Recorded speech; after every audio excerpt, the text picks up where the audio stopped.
Griffin.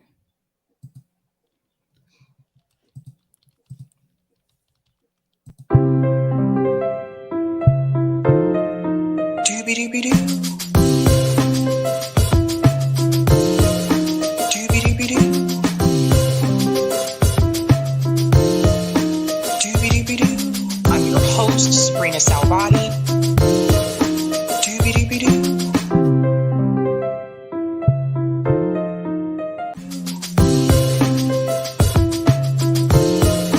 Doobie-doobie-doo. Doobie-doobie-doo. I'm your host, sabrinasalvati. Doobie-doobie-doo.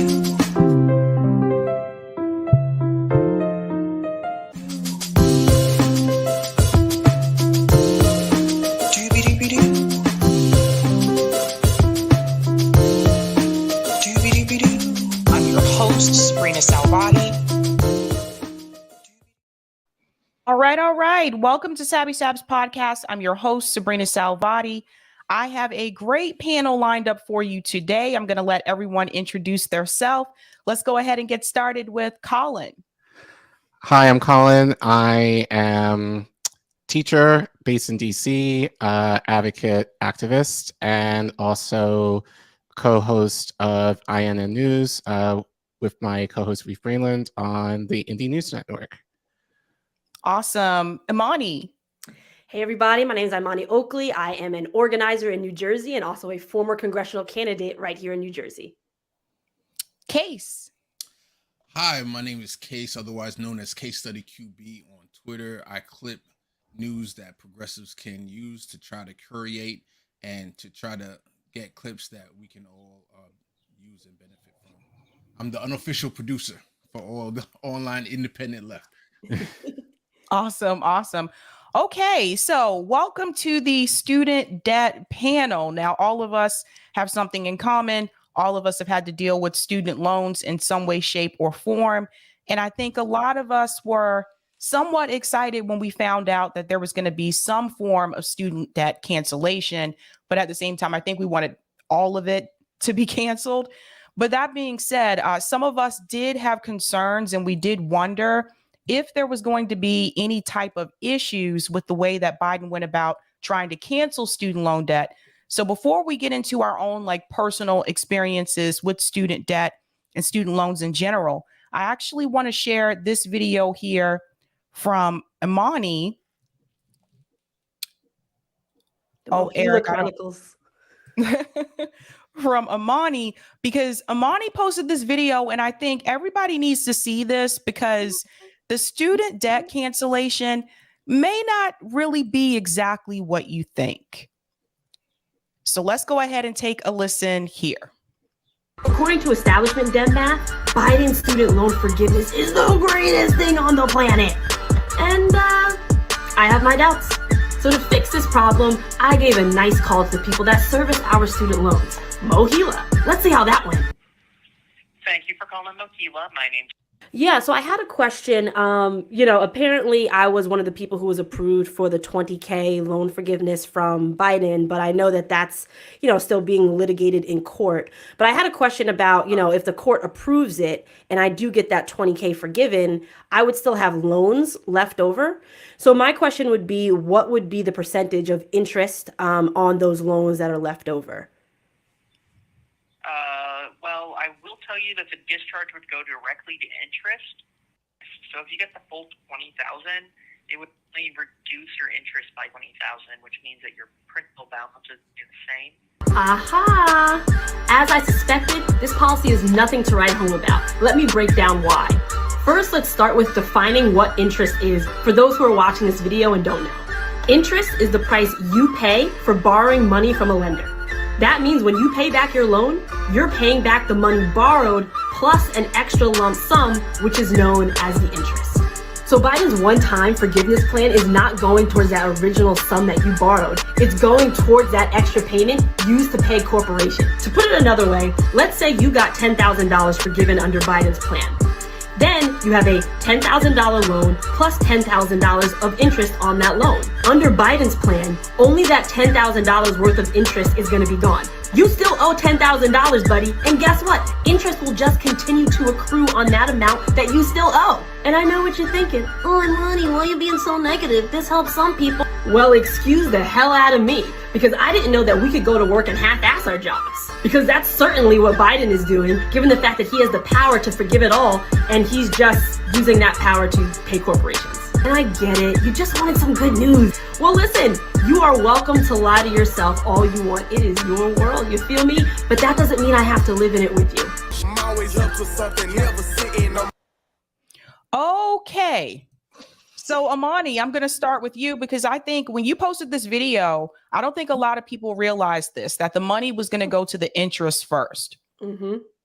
They sure didn't. And it's funny because when Biden first released the info about the 20K and 10K forgiveness, like, because I've dealt with policy, like literally my entire career, I was like, nah, man, like y'all are not getting what you think you're getting. And a whole bunch of people tried to ratio me online. I'm talking not only the usual suspects like Kesheev and all those folks, but also people on the left who, for whatever reason, whatever their careers, wherever they think their careers will go because they are on the side of Biden, they yelled at me too. And I'm like, no, guys, like just look at the policy. Look closely at the policy. This is really just like, a lot of smoke and mirrors. You guys are really not getting anything out of this. Nowhere near what was even promised on Biden's campaign, let alone what Bernie Sanders was pushing and what the left generally pushes as far as full forgiveness and free college.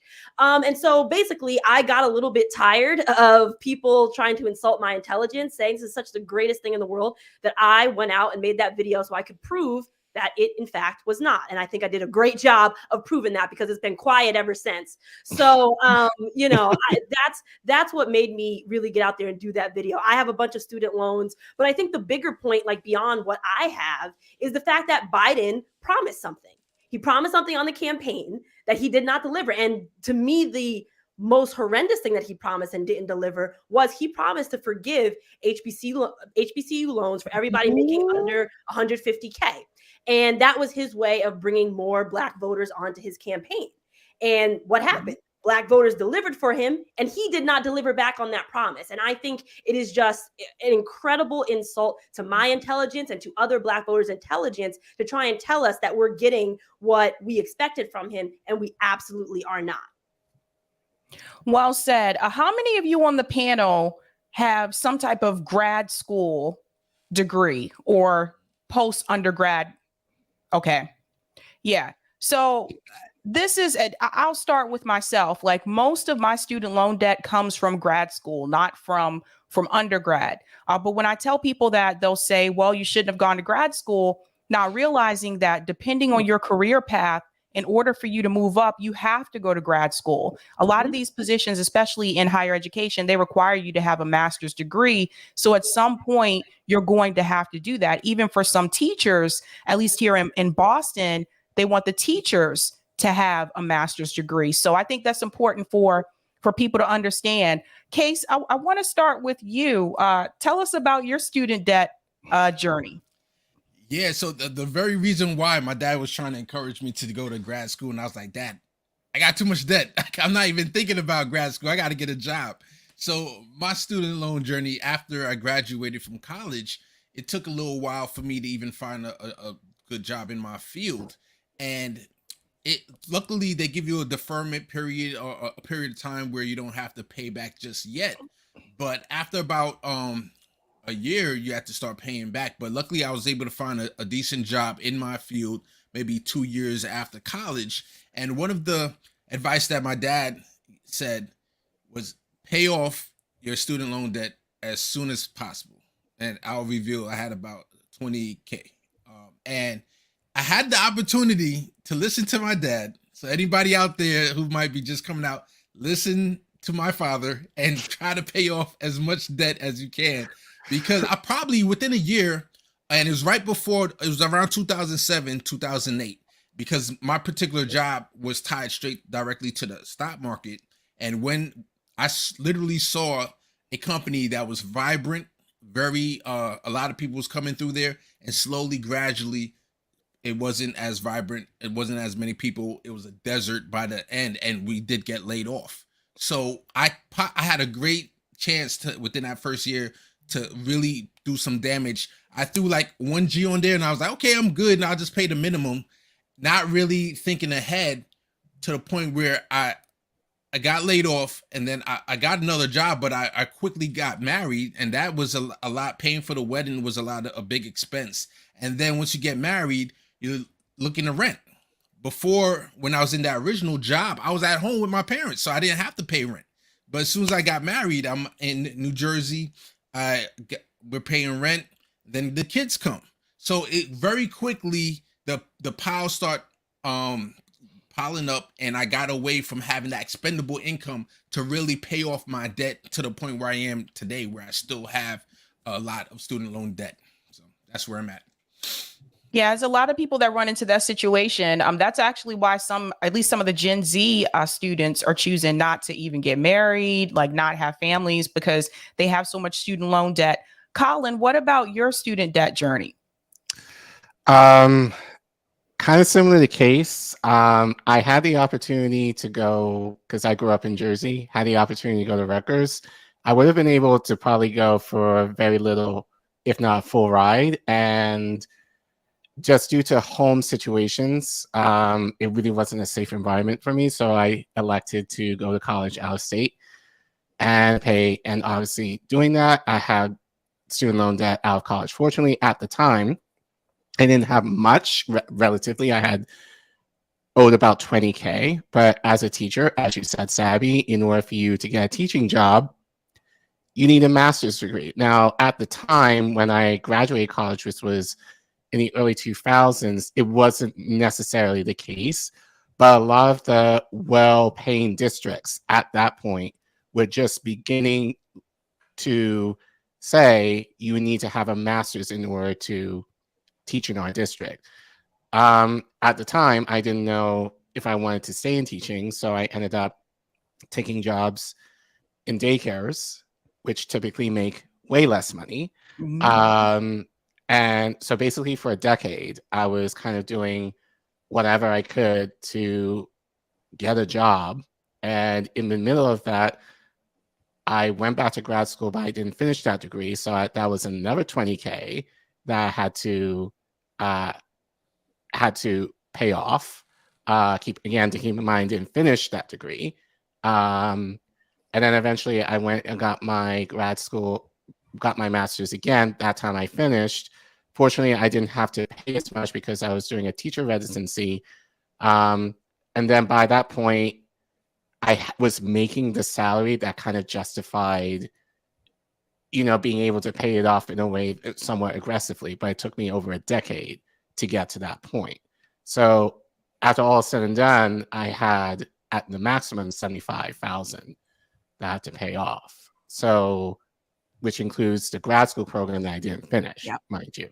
So, but yeah, I'm now making a salary where I'm able to pay it off. And now, given that there's no interest due to the pandemic, paying it off a little bit more aggressively.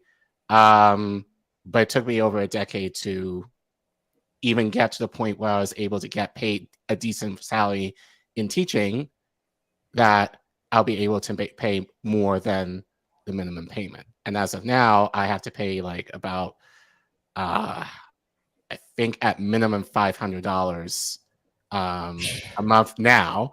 But I was paying as much as close to $1,000 a month minimum towards paying off my student loans.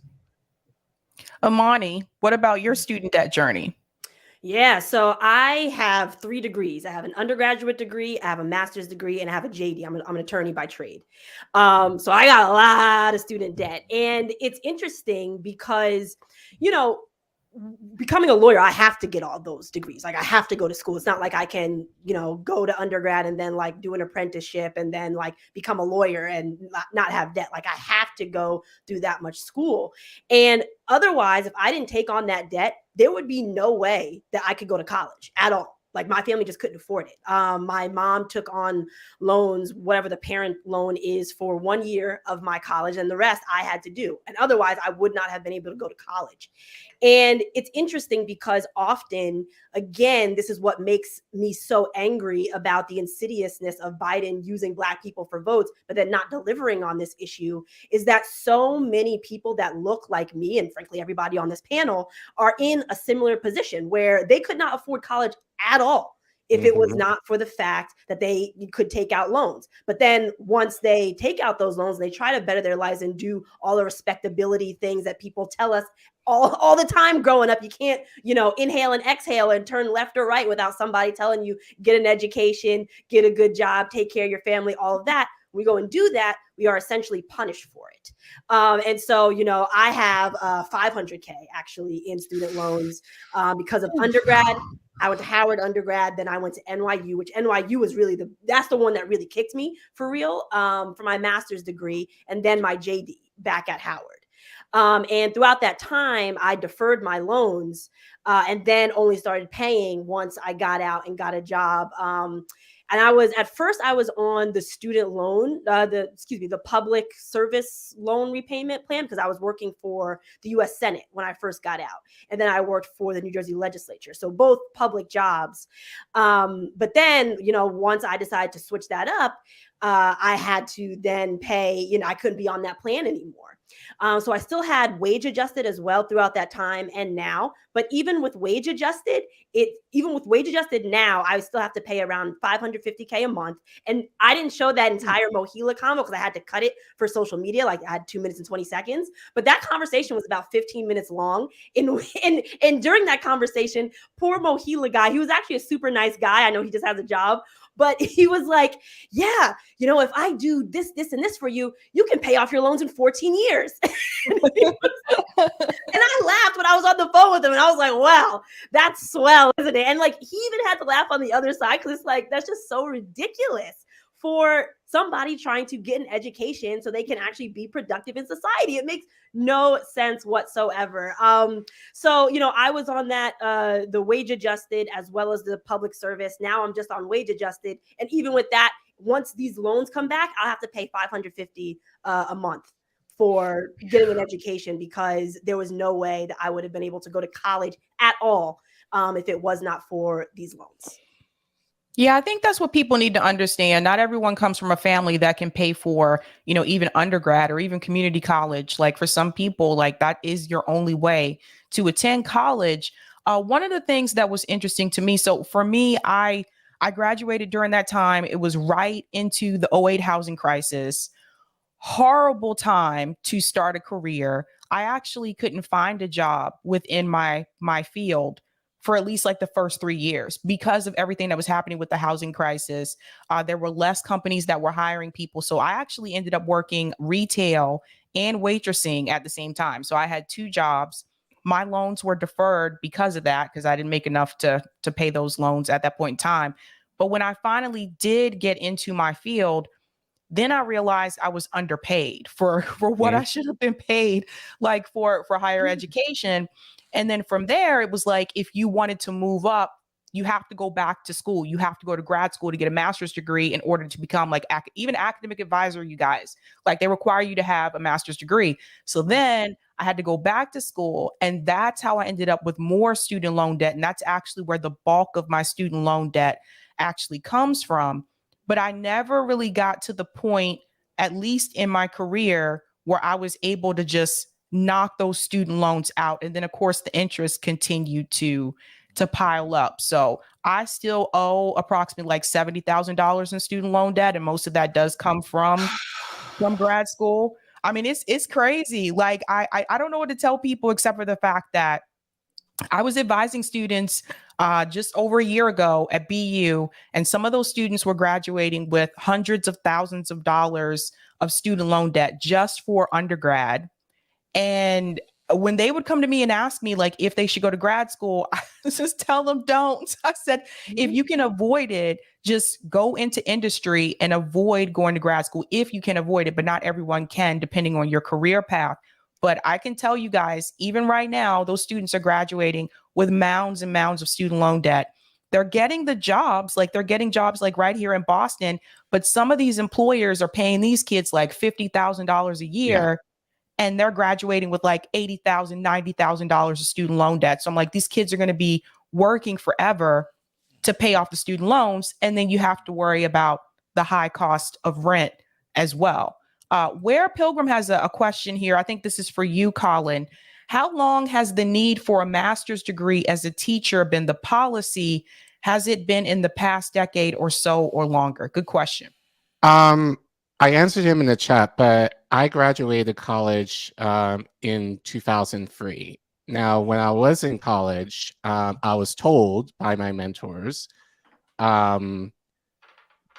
certain districts, and these were usually the more affluent ones, would not allow you to work. They wouldn't even look at you unless you had your master's degree. So that was in the early 2000s. So I think definitely by the time I graduated college, so definitely within the 2000s, that became, at least in Massachusetts, because that's where I graduated from at the time, it became more standard that they would, well, it was the preference, but then it basically became like, you need to have a master's. So definitely within the last, I'll say 20 years, it's become more standard for teachers to have a master's degree in order for you at least to be a lead teacher, meaning not a paraprofessional or an assistant, but in order to lead your own classroom within the last 20 years. And then, even if you have a bachelor's degree, it doesn't necessarily guarantee you that you'll be able to get a teaching position. More often than not, they will also ask you, oh, you need experience too. So often that you may have to end up at college ending up maybe taking an assistant role, which is kind of similar to what happened to me, in order to get the experience. So then, and then going into grad school for a year or two to get more debt in order for you to get that teaching job. So it's kind of backwards in a way that they kind of set it up in that way to ensure that like these students are going into debt. And I know plenty of colleagues, like similar to Amani, and keep in mind these are teachers. Like I have a close friend who has about 100K in debt still, is a teacher, but has 2 kids, just divorced. And she just told me like a few months ago, she was like, I'm never going to be able to buy a house for my family. Because I am indebted to this debt. And so, and that kind of leads into the idea of like, why go into the teaching profession when you're not necessarily the salary to justify the idea of you being in this kind of debt. And I think especially Black people in general, what I find is that we have a lot more debt, I would argue, compared to like our white counterparts as well. Like I know plenty of Black people like around me who I know that are still in 6 digits worth of debt. Versus like white counterparts might have a little less. But yeah, I think definitely within the last 2 decades, it's become more standard in the teaching field that you need a master's. Yes. Yeah, that's I know in Boston it's required. So it's like they will tell you don't even think about trying to get a teaching job here if you don't have a master's degree.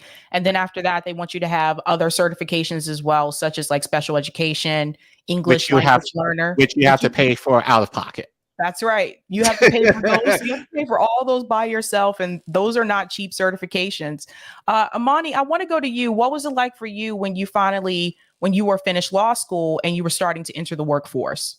Yeah. So again, talking about establishment Dems and how they just do not live up to all the things they espouse verbally. So like I said, fresh out of law school. So I went straight from law school, took the bar, and then went to work for the United States Senate. So fresh out the gate, I was working in the United States Senate for Democrats, right? I worked for Senator Cory Booker. And in the Hill, the entire, and this goes for Booker's office too, as much as he pretends to be a progressive, this goes for his office too. On the Hill, there is a culture of, unless your mommy or daddy is somebody who's real important or real big donor, you are going to start at the very bottom. They don't care how much education you have. And that's why we've seen these things like pop up, like I think it was like Dear White Staffers or something like that, where all the staffers are coming out talking about like, actually, I'm starving. Actually, this member is super racist. Actually, like, my salary for all that I do and the hours that I work is nowhere near up to par. That's why stuff like that actually happened, because it didn't matter how much degrees I had. It didn't matter that I had all the time I was going through education. I made every single point, every single semester to have at least one internship that dealt with politics or government. So I worked for the U.S. State Department. I worked on the Hill a few times. Worked in the United States Senate. All of that just so I could graduate, thinking like, okay, I'll have all this on my resume when I graduate, and it'll at least give me some bump, so I don't have to start at the very bottom. Nope, had to start at the very bottom, and my pay was actually $48K in New Jersey. So like barely scraping by. And then if you think about having to pay student loans, that has to go to that.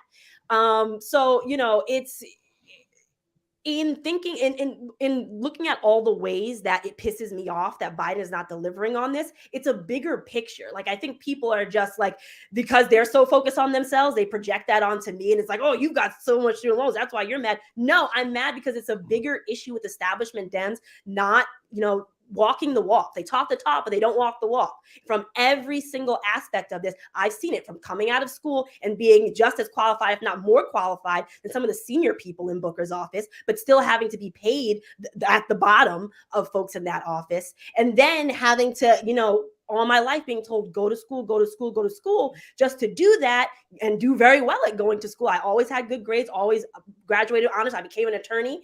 And just for then more establishment Dems to look me dead in my eye and say, yeah, well, who cares? Well, what was the point then? What was the point of all of that talk that y'all did? Deliver. It's time to deliver. Yeah, 100% agree. Case, your situation is a little bit different because you did get married, you started a family. How would you say it is for you now in reference to paying off your student loans? If you had to give a time period or ballpark time period, how long do you think it would take you? I don't know, and luckily, or unluckily with the COVID issue, we haven't been paying back. But if to get back into it, I might have to pay like $300 a month, and I'll have to contact them, and I'm not exactly sure how many years it'll take. I was truly hoping on someone coming through with their promise. It was Bernie who would have, I believe, extinguished all debt. Elizabeth Warren was at least 50,000, but now I see that with people on this panel having six figures, like that's not even enough. No. So, but I was hoping, even with Biden saying 10,000, I was like, okay. And I got the initial email before, people started suing and preventing it. I was like, okay, at least 10,000, I could work with. But then I see Amani's video, and I'm like, this is just a big gaslight like going on with this scenario, and all they want is like, give me your vote, come vote for me one more time, and we'll give you whatever. They just tell you whatever you want to hear so that they can, so that you could give them your vote. And I'm just curious, if you don't mind me asking. I know for me personally, if anyone asks me, hey, was it valuable to go to college, at least for the first 4 years? I can't speak for grad. I thought it was a very valuable part of my life because it was the first time I was away from home. I was on my own. I didn't have mom or dad to wake you up at 8 a.m. Oh, time to get up for school. I had to motivate myself. I had to motivate myself with school. I didn't have a lot of money, so there's ways I had to hustle to try to find out how to eat, in my second and third, fourth years, and get a job while still in college. So it was a very big character building development years for me. So I found value more than even on the academic side, more about personal self learning. But I'm curious if you feel the same way about your 4 years of college, and then also about graduate school. Like, did you have the same self learning, or at that point, it was business? And then do you think that you use that knowledge from graduate school, do you use that in the real world today? Colin, do you want to go first? I talked a lot. Sure.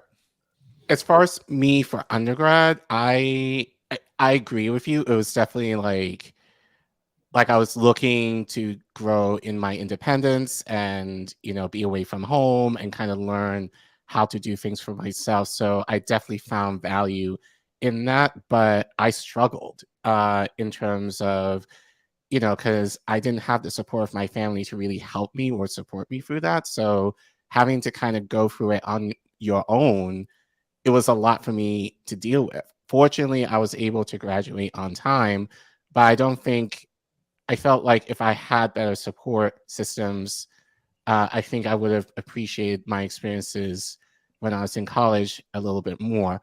I felt for me, grad school the second time was a lot more beneficial because by then I knew what I wanted to do and I found a program that was catered to my needs. And it also helped that I had the experience in my field by that point. So it basically in a lot of ways felt like kind of like an internship in a sense. So I really enjoyed the program, the teaching residency that I did for grad school. You know, shout out to Leslie University. But so I think for me, once I got out in the field and started teaching and kind of doing different things within education and kind of learned what I liked and what I didn't like. By the time I got into grad school for the second time, I was very sure and very set on what I wanted to do. Like the decade prior to that, I was still kind of like trying to figure things out to the point even I wasn't sure if I even wanted to remain in teaching just due to the idea of, you know, low pay and then low hours and then, you know, not necessarily feeling like I was getting anything worth the degrees that I am still paying so much money for. So I think for me, by grad school, I felt more secure and a lot more centered that I had a lot better experience there.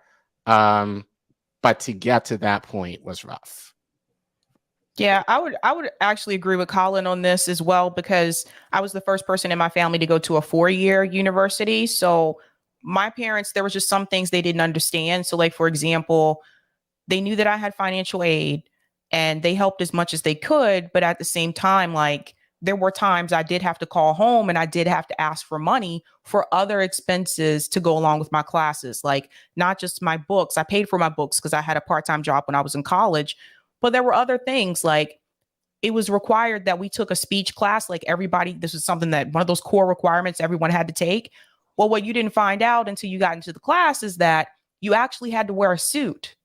So like I didn't have a suit and suits are expensive. So like I remember I had to call home and ask my parents for money so I can get a suit. And then there's other social things that went along with some of the courses that again you didn't know about beforehand, but it was kind of like if you didn't go, then you weren't networking. Those types of things that are really important. And it's interesting because I've talked to friends of mine that have even attended Harvard. They said this exact same thing, that just because you went to Harvard, like that's not enough. Like they still had to network while they were there to get opportunities later on. So it was really difficult because academically it wasn't, but it was really difficult financially because in their eyes, they didn't understand why I needed more money when financial aid covered a certain portion and they covered a certain portion because they didn't have that same experience. But by the time I got to grad school, I did feel more prepared. Plus, I had already worked a couple of years beforehand.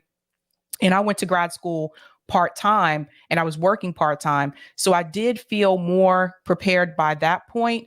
Whether or not it was worth it, I don't know. Like, it's really interesting because I don't work in higher ed anymore. I left higher ed like last year, but I do think it was valuable. There were a lot of things that I learned about myself, not just academically, but having that college experience.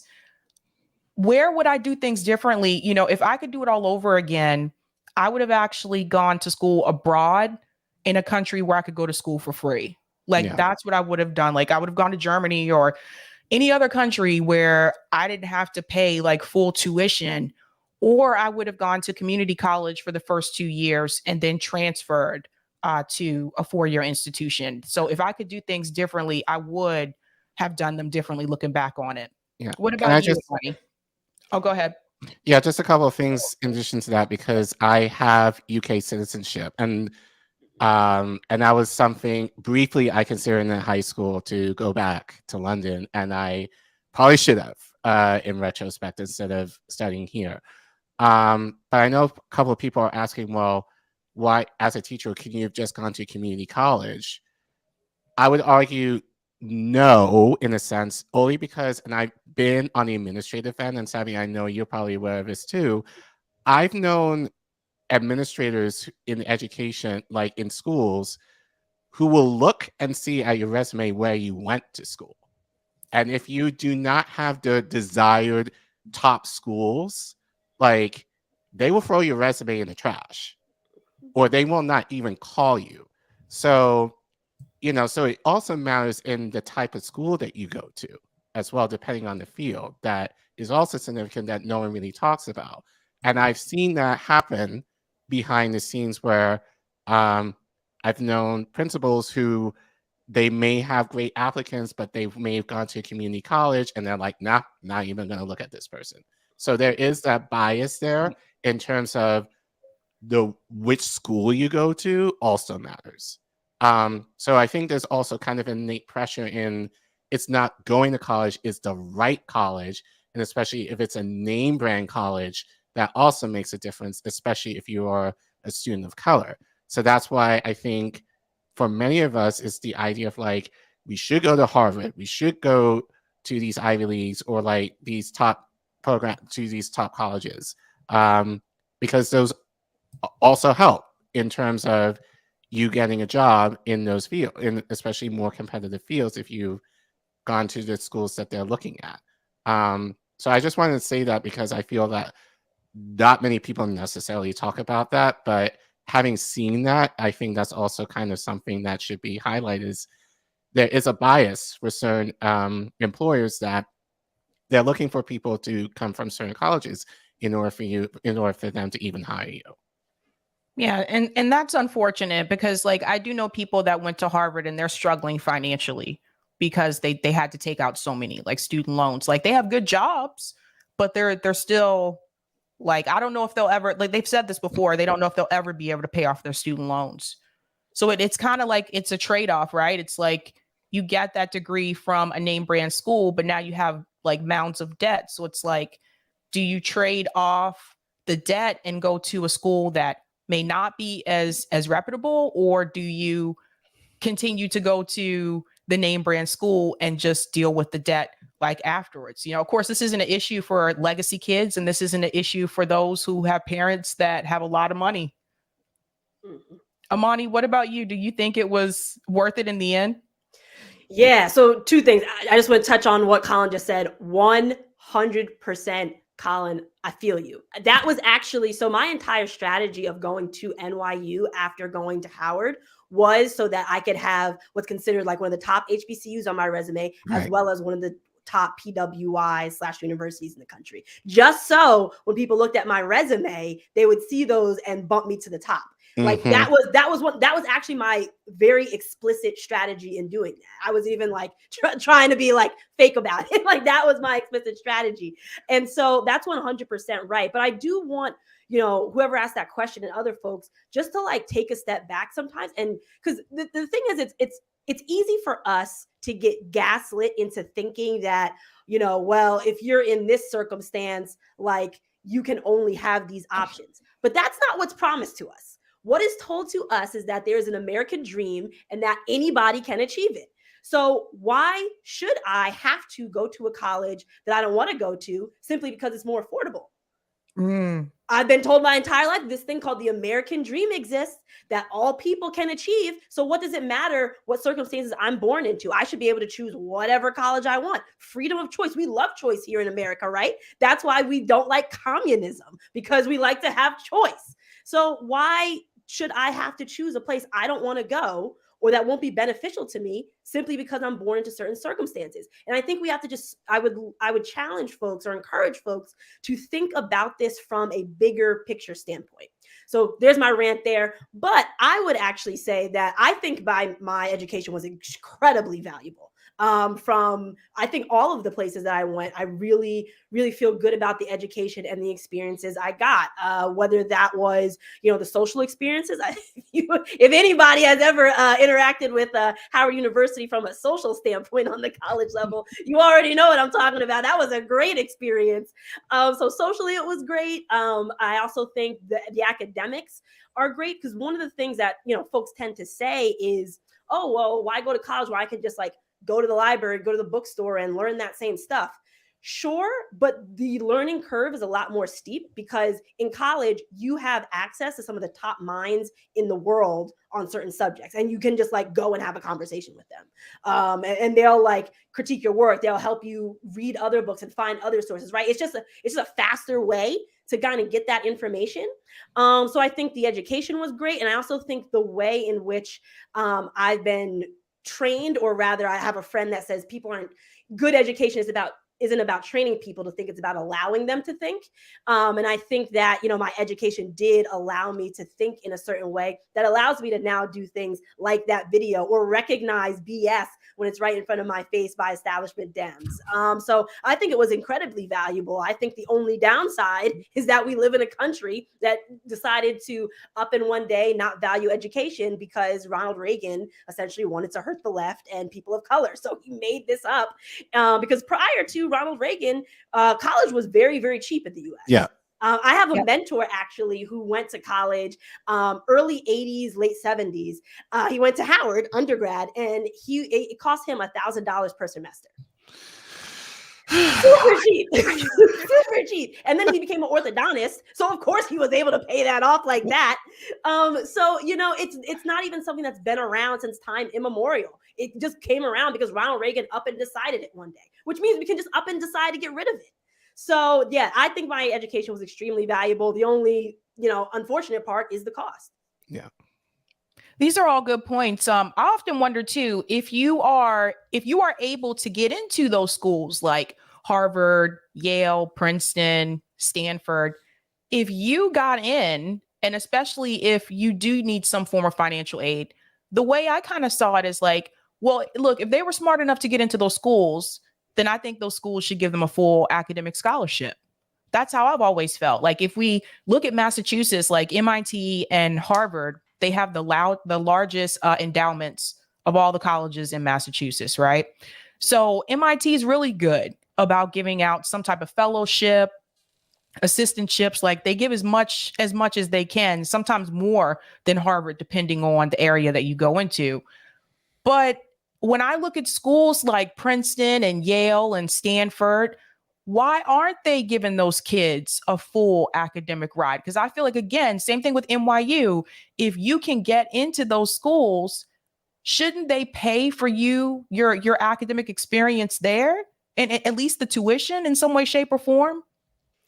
I didn't poverty cosplay enough. So one of the things that is also really nasty about the whole college affordability and getting scholarships and stuff like that is, so I grew up in Montclair, New Jersey, which is considered a rich town, but there is a very distinct, mostly working class Black community here. Mm-hmm. But when I put on, any type of financial aid, anything, it just says that I'm from Montclair. So that'll be calculated as oh, you basically live in a mansion, don't you? Definitely not. And then on top of that, owning a house, right, also goes on top of it. They take off points, or rather put you farther down the list for receiving aid if your parents own a house, which on the front of it, on the face of it, makes sense. But then when you take into account all of the bad loans that Black folks were getting, my family got that. So we owned a house, but we actually almost lost our house to foreclosure. And so we certainly were not in a position as, I would say, my white friend counterparts who did have mansions in Montclair and who didn't, whose parents, houses weren't under threat of foreclosure and whose parents basically owned the house, sometimes for generations. But those boxes that you tick, they're not very nuanced. And so a lot of times you will kind of just be booted out of any aid you could possibly get because of those like check boxes. That's a good point. Newton, Massachusetts is probably one of the wealthiest towns here in Massachusetts, and it's right outside of Boston. And the houses there are like $1 million homes. So like the people who live there, these are doctors, lawyers, very wealthy lawyers. And of course, some of the professors, like some of the MIT professors, they live like in Newton, Massachusetts. But the problem that you run into is that Newton, Massachusetts also has apartments. So not every kid that went to Newton South High School is coming from a wealthy family. Some of them, some of those kids live in an apartment with their family in Newton. And so some of these schools like Harvard may see that zip code and assume, oh, they have the money to come here. And that can be a dangerous thing as well. So zip codes are very important, I think. And to that point, there are some schools like Harvard that they seek out certain zip codes. So you can be a straight A student at your high school, but if your zip code is not a favorable zip code for where they tend to recruit Harvard students from, Boston University does this too, by the way, then you may not even be selected just because of where you live. They look at it as though, yes, they're a straight A student, but they're a straight A student for that zip code, and they wouldn't be able to compete with the other students that are coming to Harvard, and they're going to struggle when they get here. And this is something I used to go back and forth with on the admissions committee when I worked at MIT. We used to talk about this all the time, how they didn't want to take kids from certain zip codes and certain undergraduate schools for the PhD programs, because they said that they'll get here and they'll struggle, and then it'll be a loss, cause for them. And so I think that there is some judgment that is made as well about some of these, some of the students that are trying to come to these schools. I want to shout out what Mr. O said. Thank you so much for the super chat. My academic experience is the same as the lady. I have my BS, MS, and PhD with 5 internships, but had full scholarships, $500K value, bought home 3 years after graduation equals the American dream. Thank you so much for that, Mr. O.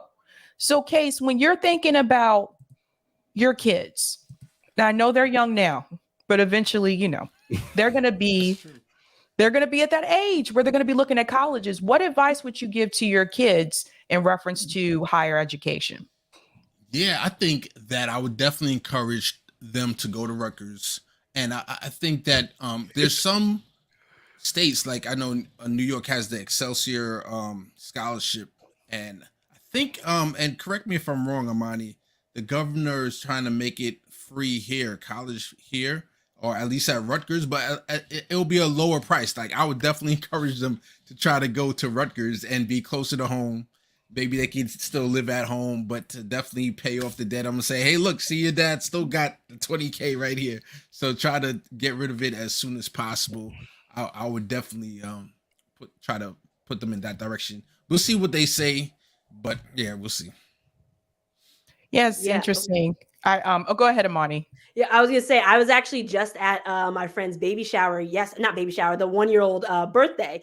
Their baby just turned 1, and we were sitting there talking about like, yeah, college is so expensive now. Like by the time she gets there, if we're going the way we're going, like they're gonna have to basically take out a second mortgage, get a second house. That's the type of money they're gonna have to pay on their mortgage. So it's pretty wild. I don't know what happened to my camera, but I'll fix it in a second. Okay. That was interesting. It said internal temp. It said internal temp too high.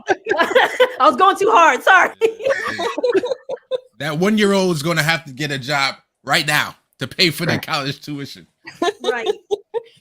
No, I think one of the problems too is that there's no accountability on the universities, right? Like there seems to be no limit as to how high they can increase the tuition. And that's the other thing. Like even if they did cancel all student loan debt, right?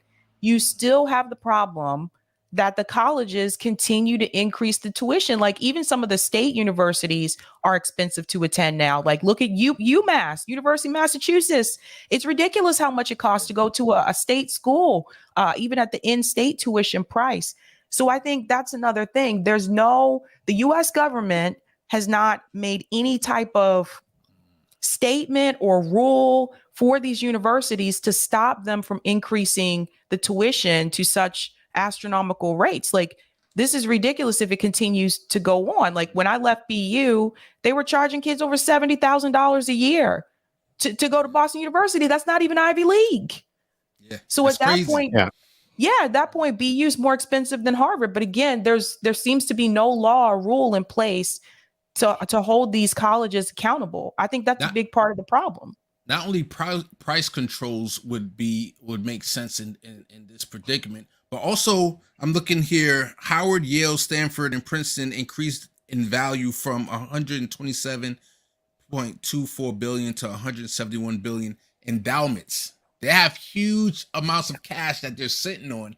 That I heard an idea to start taxing a certain percentage of those endowments, and maybe they can use that to decrease the cost of tuition.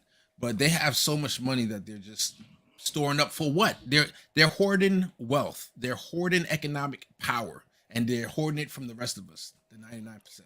And the interesting thing about Howard is that, like, actually the government is supposed to be funding Howard in full. So that's also my other problem I have so many with Biden not delivering on his HBCU promise. In HBCU charters, either state governments or the federal government is supposed to be supplying them with money in order to keep things open. So really their tuition should be lower. But oftentimes, and it doesn't matter what president, because even under Obama, actually, like, they were not getting the funding that they were supposed to be getting. Each time they don't fund them the way it's supposed to be funded according to HBCU charters. So it's so nasty to me what Biden has done with his promises versus what he's actually delivered.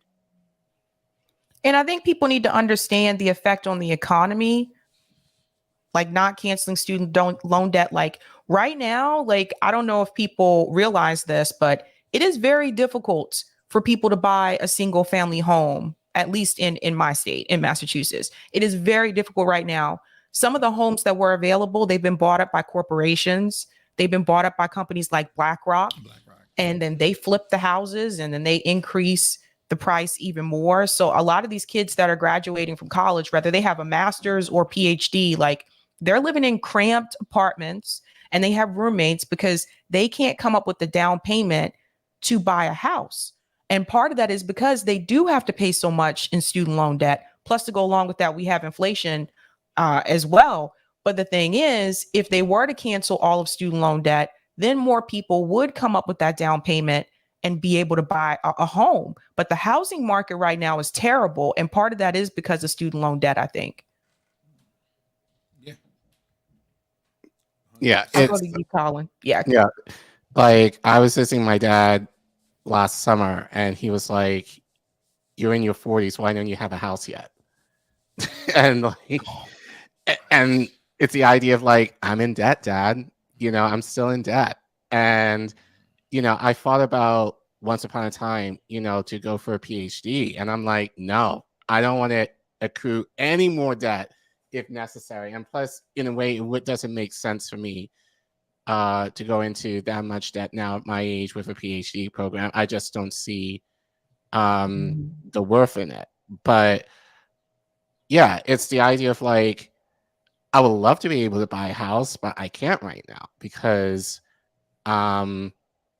and like, I was actually speaking to my cousin who lives in Atlanta like last weekend. He bought a house like a little over a year ago, but he told me he's broke right now, like trying to fix up the house. And like, it's not fixer upper, but like, when you buy a house and after you buy a house, things start going wrong, and things started going wrong on top of renovations. And right now he's broke and he's still in debt, still in loan debt. So it's not like he's has the money saved up to be able to do the necessary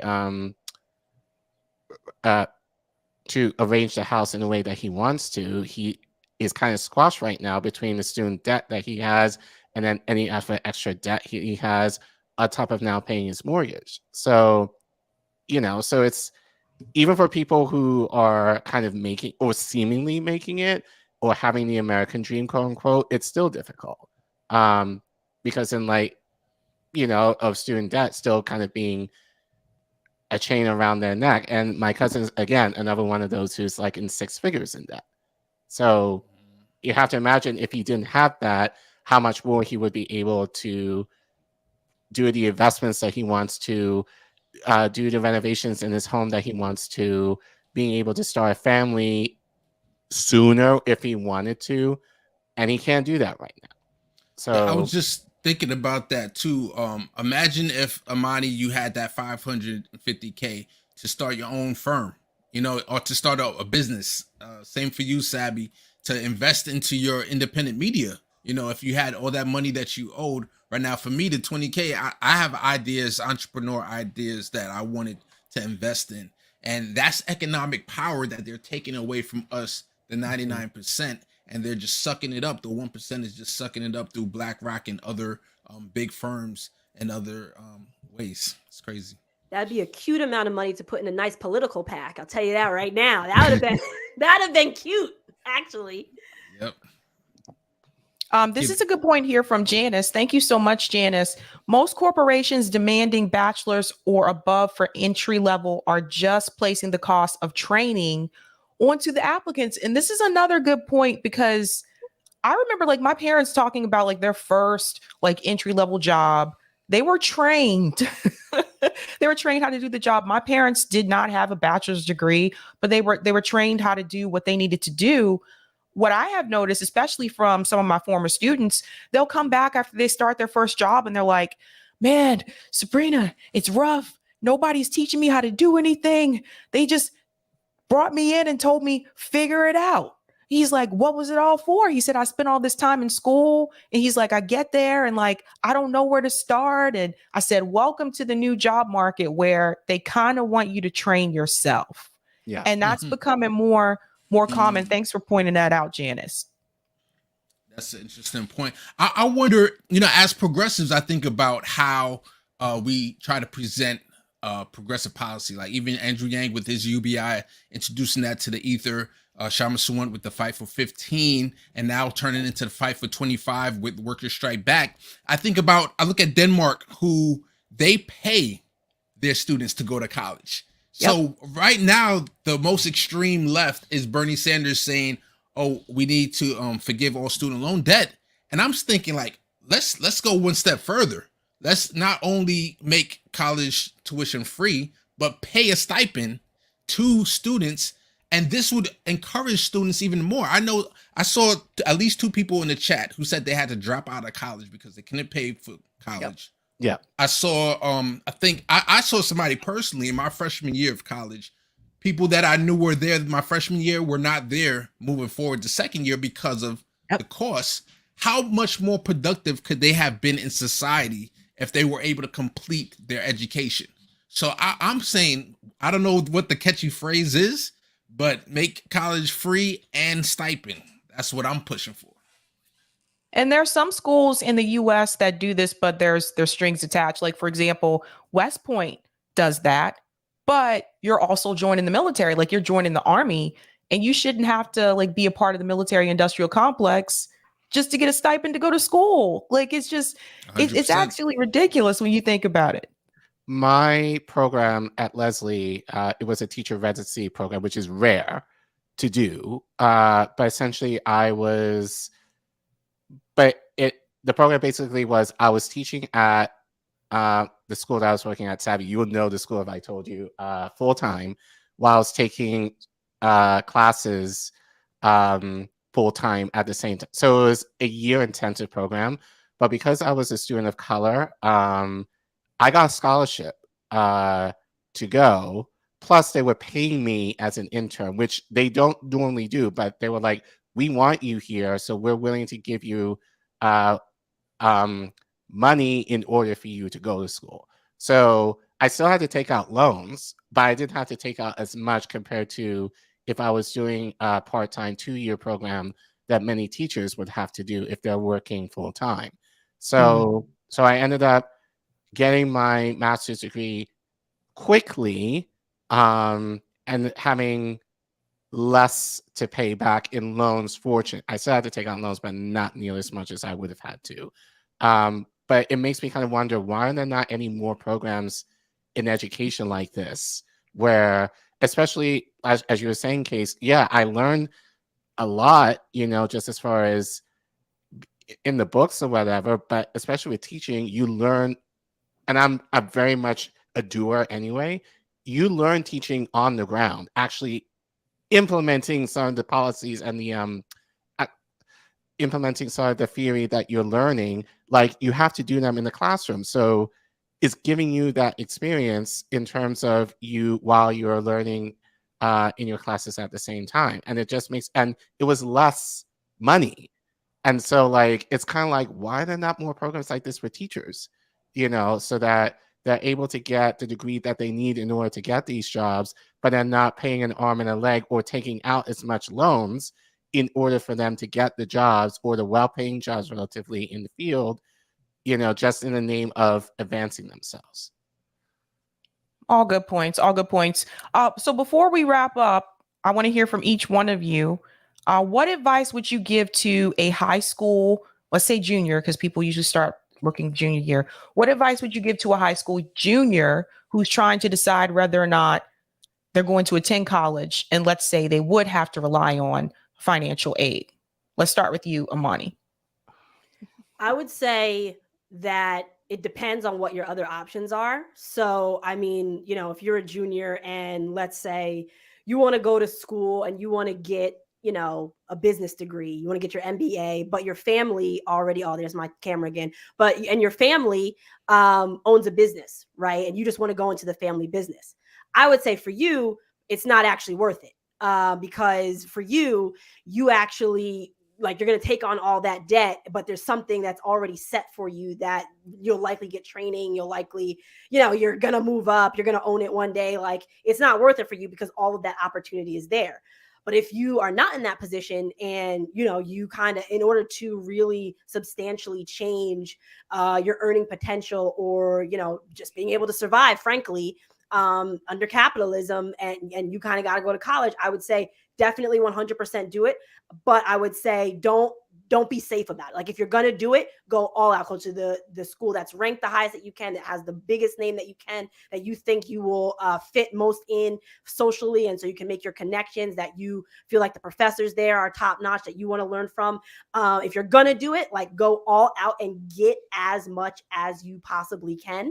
And then create a very serious plan as far as your student loans. One of the places I fumbled was, I always knew I wanted to go into public service. Like, after school, I never had the dream to, like, go work at a law firm, for example. I knew I wanted to actually work for government afterwards. So I was like, whatever, I'm going to take on as much loans as possible. I only have to pay back for 10 years and whatever they get back, they get back. But then life, knocked on the door and some things changed. So I would say just make sure you have different strategies in place for, working to pay that off. And then I would also say, make sure when it comes time for you to vote, make sure you're voting for people who have your interests in mind and make them deliver. Don't just say, when they do the little trick that Biden does, which is, Republicans are the ones taking this. I'm doing my best. Call BS and don't vote for it. So that's my 2 cents there. Well said. All right, Case, what advice would you give them? Yeah, so I'm in IT and I currently work with somebody who's at my same job, making this pretty much around the same amount of money. And he just went to trade school and he doesn't have all the college debt. So it depends on what occupation you're going into. So if you want to become a doctor, then I agree with Armani, try to find the best school to go to for your profession. But if you have a family business, and maybe just take some business classes and then, work with your family on that.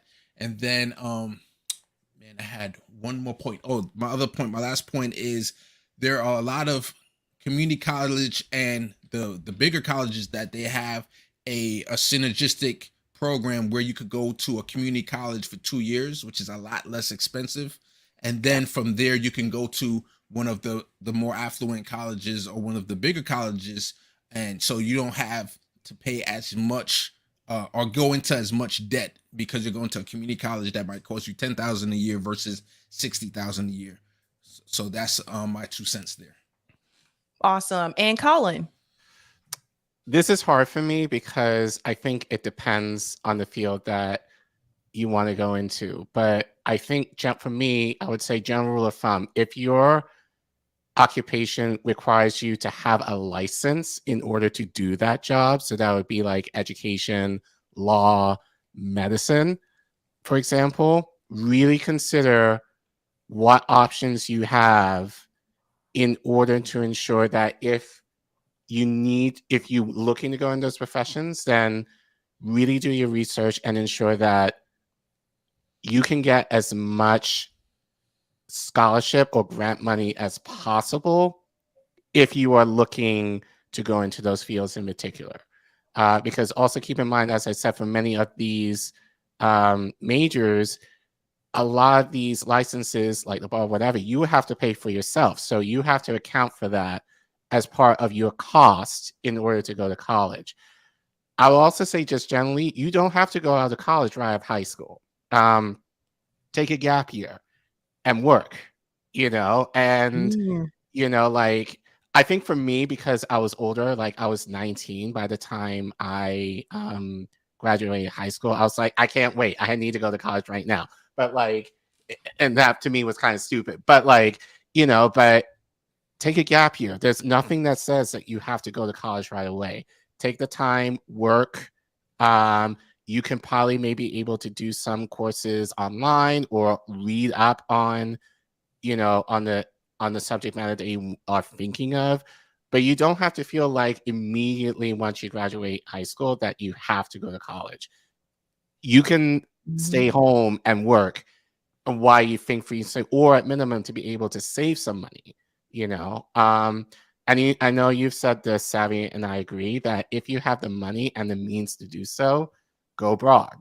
I think especially as Black people, I don't think we talk about going abroad enough. And I think we can make that a consideration for folks, especially if you have the means to and you're looking to get that degree, look into that as a consideration. And then I'll also say, like, when you do have colleges that you're really interested in and they give you your financial aid package, call them and see if they're able to give you more. If, as you said, if they want you, then they should really do everything in their power to ensure that they can have you, especially if you're a good student. So really look at, what colleges are offering and kind of think about, does this make sense in light of my career if I can justify having to pay? If I had to pay student loans, would this be a justification for me to go into that field? For some, it might. Others, it might not be. So I think just really do your homework and really make sure that if you are going to go to college, then you can justify taking that cost in order for you to get that career that you want. Well said. What would I add to this? I guess always have a plan B. Always have a backup plan. I know people that applied to only one school and only wanted to go to that one school and didn't get in. And they were like, oh my God, what am I going to do with my life? So like always have a backup plan. And then also, to add on to alternative paths, there's other options in reference to universities. Like if you're trying to go into like the tech field, there are other companies like General Assembly where you can just go straight into the courses that you need to become a computer programmer, for example. And you don't have to have those other 2 years where you have to take those core requirement courses. Look into things like that. It is cheaper. They also give out scholarships and financial aid, but it is field specific. Like it's more for people going into like tech industry, for example.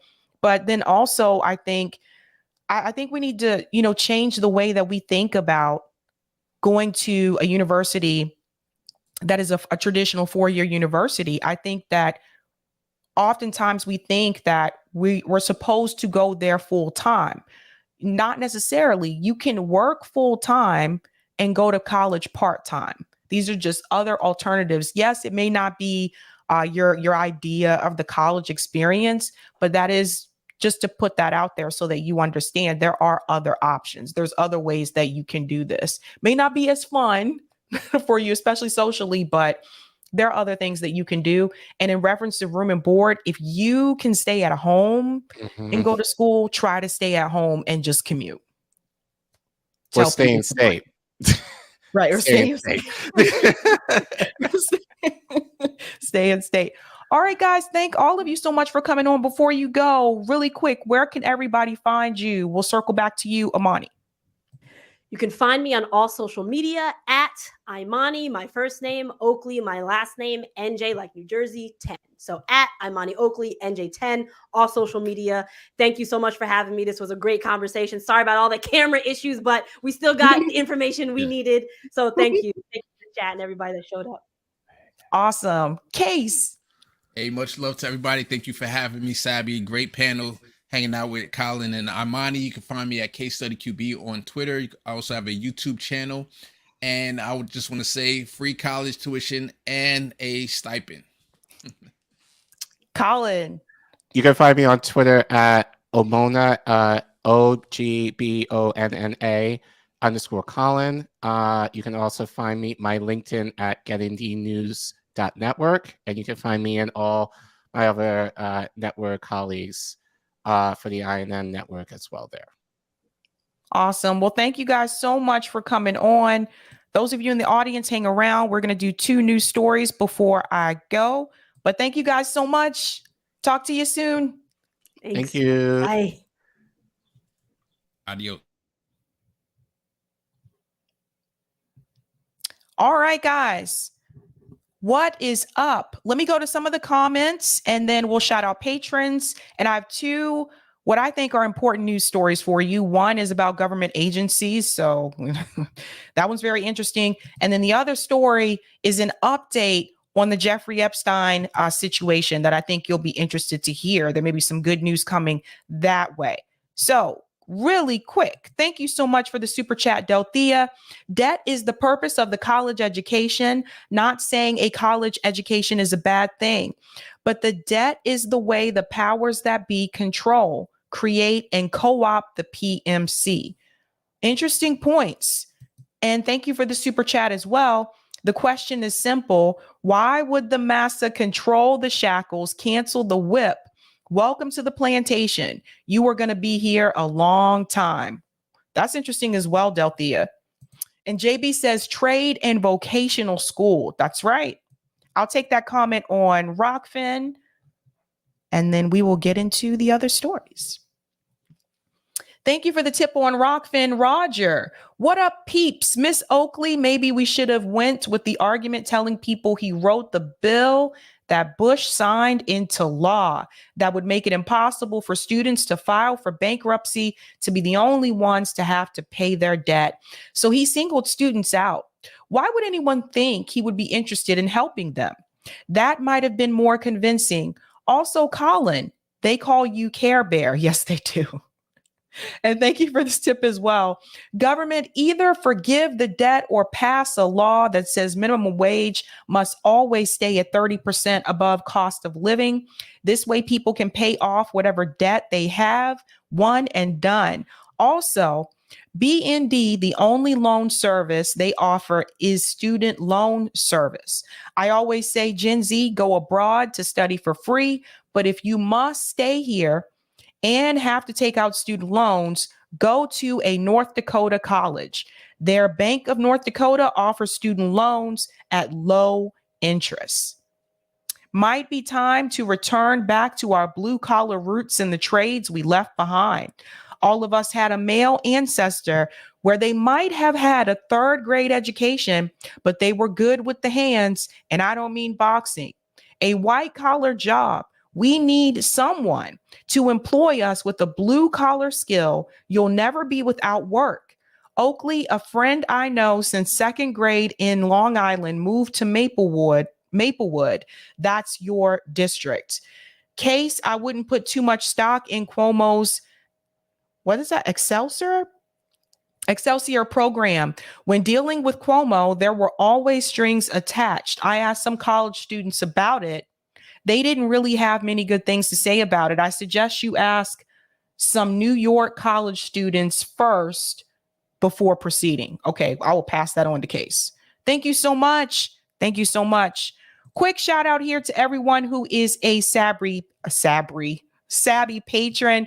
Thank you guys so much for keeping the lights on around here. If you're interested in being a Sabby patron, I have 5 categories: members, Sabbies, Sabsters, Sabinators, and of course, the ultimate. All of their names are listed here, and you can also see their names scrolling across the bottom of the screen. And I want to give a special shout out to a new Sabby patron. Over here, we call them newbies. Let's give it up for Deanna Dawn and Christopher Idarola. Thank you. Thank you so much, guys. Appreciate all the support. Okay. What else are we going to talk about tonight? It is now tonight, not today anymore. What else are we going to talk about tonight? Let's go ahead and share that thumbnail. So tonight we are discussing Joe Rogan and Michael Shellenberger, government agencies. What is that all about? We will also discuss, yes, this is happening, billionaire subpoena. We're talking about jpmorgan and the co-founder of Google, and what do they have to do in reference to Jeffrey Epstein? So we're getting into that story, and the student debt panel just happened. Okay. Fun times we're having around here, ladies and gentlemen. So we've talked about the Twitter files multiple times on this show. Michael Shellenberger has had a little bit of a visit in Congress as well. Like, he was there to testify with Matt Taibbi, but apparently Michael Shellenberger went back to Congress to pretty much grill them about big tech censorship. He also had a discussion with Joe Rogan about this as well. And he talks about how and why these government agencies infiltrated social media. But first, let's take a look at part of his speech when he went back to Congress to grill them on the problem with big tech censorship. Listen to this. Here are events that actually happened. Twitter suspended a woman for saying, quote, "Women aren't men." Facebook censored accurate information about COVID vaccine side effects. Twitter censored a Harvard professor of epidemiology for expressing his opinion that children did not need the COVID vaccine. Facebook censored speculation that the coronavirus came from a lab.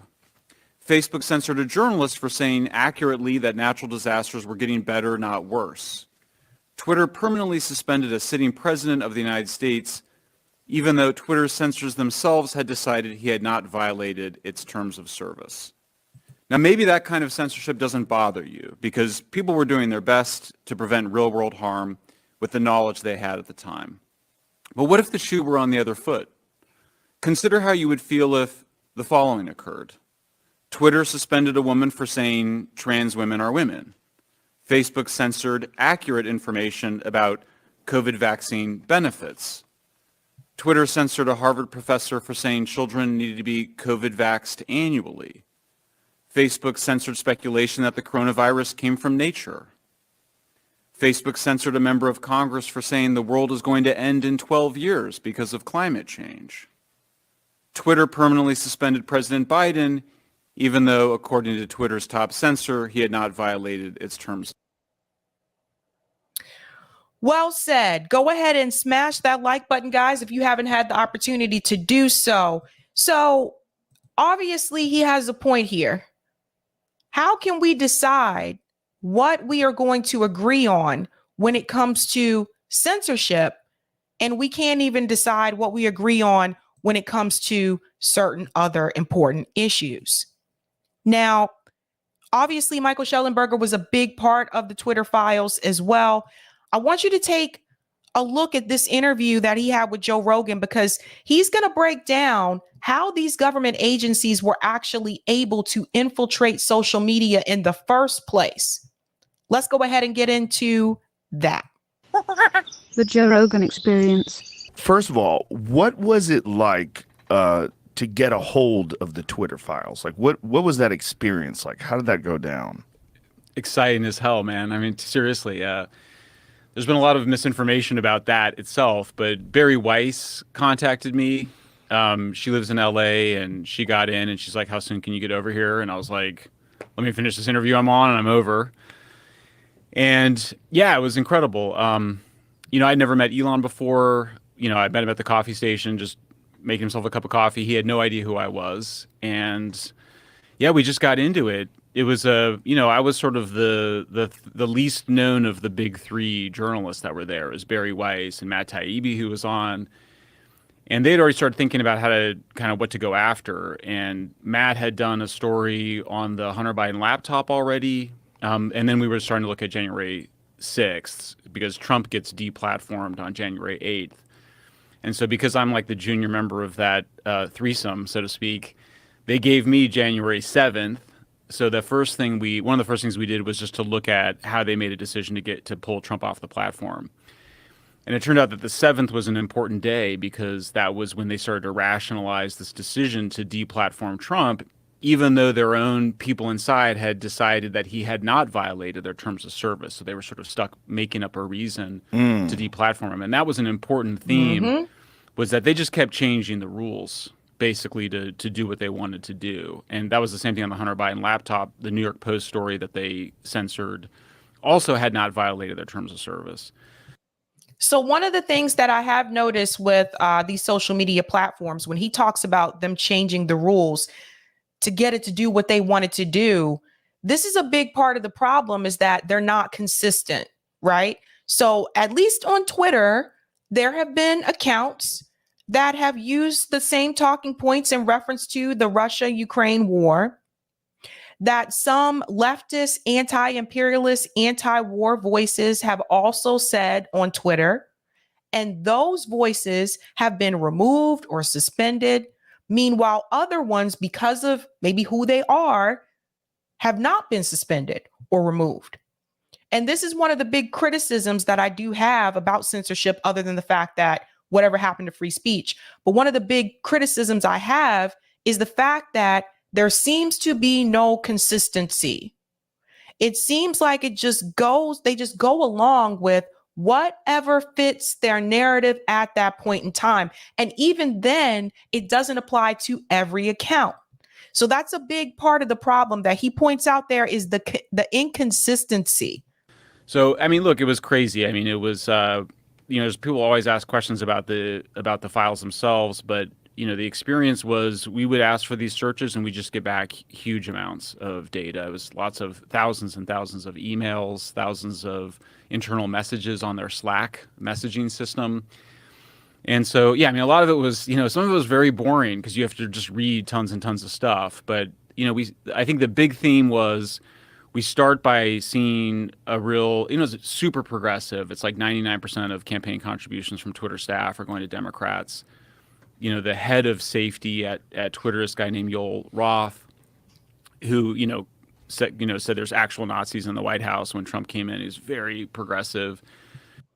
That's problem number one, right? Why are social media platforms donating to political parties? And I don't care if it's Democrat or Republican, but the way I see it, that's kind of like a conflict of interest, because if Twitter is mainly donating to the Democratic Party, then what that means is that in turn, Twitter is going to be more favorable to the Democratic Party, and content that is not favorable to the Republican Party is more likely to get a pass. This is the same thing that can be said for Facebook as well. I don't think Facebook or Meta, whoever they want to be today, I don't think Meta, I don't think Twitter, I don't think Instagram, I don't think Snapchat, I don't think Discord, I don't think any of these platforms should be allowed to donate to a political party. It is a conflict of interest as I see it, because let's be real, Meta's not going to give the Democratic Party thousands and thousands of dollars for nothing. They're going to want something in return, and vice versa, right? Obviously, the Democratic Party is going to want Facebook to be a little bit more favorable to them. Same thing can be said for Twitter. So that's the second problem. These platforms should have never donated to political parties. But over time, we just kept finding like this weird, like FBI wants us to do this. There's these other government agencies. Oh, this, all these people used to work at the FBI. The CIA shows up, Department of Homeland Security. And we're kind of like, what the hell is going on? And the story quickly shifted from us sort of, and I think what Elon thought, which was that it was just very progressive people being biased in their content moderation and their censoring, to there is a huge operation by U.S. government officials, U.S. government contractors, and all of these super sketchy NGOs getting money from who knows where, basically demanding that Twitter start censoring people. And at that moment, the story shifted for all of us. And that was, I think, where Taibbi became particularly important and sort of the lead, because he had had so much experience on sort of looking at how the U.S. government during the War on Terror had waged disinformation campaigns, propaganda campaigns. And it became clear to us, over time, that the U.S. government had turned its propaganda and disinformation campaigns that it had been waging abroad, it turned them against the American people. And that was where you just sort of get chills up your spine. And you were like, this something seriously sinister is going on. And you know what, Eric, that's something maybe we could add that to part of the demands. When we talk about the money, we talk about corporate money. Maybe that's something that we can add, is that social media platforms, actually, you know what, let's go further. Social media platforms, news networks, newspaper outlets, none of them should be able to donate to political party. That includes the Washington Post, the New York Times, Newsweek, the New York Post. Think about this, guys. Those information outlets should not donate to political parties at all. At all. Maybe that's something that we should add when we talk about taking corporate money out of politics. Do we know when this began? Like, when did they infiltrate these organizations? Because I'm sure it's not just Twitter, right? I'm sure it's... Oh, no, absolutely not. That's part of what was so terrifying, is that it was all of the social media companies, including Wikipedia, by the way, which we don't talk enough about, but also all of the mainstream news organizations are all being organized. So when does it start? It really, what you're looking at is the apparatus that was created by the War on Terror over the last 20 years, starting after 9/11. Then there was a battle against ISIS, because ISIS was successfully recruiting on social media. So there was sort of a counter-ISIS recruiting campaign that occurred. Then you get the big event is Brexit 2016, Trump's election in 2016, and the establishment just freaks out, absolutely freaks out. And there's a lot of different motivations here. So one of the motivations is just to blame Facebook, blame social media for Trump's victory. It was never true. I don't really think anybody really believed it. There's just, there was just, for a variety of reasons we can talk about, there was never any good evidence that whatever Russians did had much of any influence, any measurable influence on the outcome of the campaign.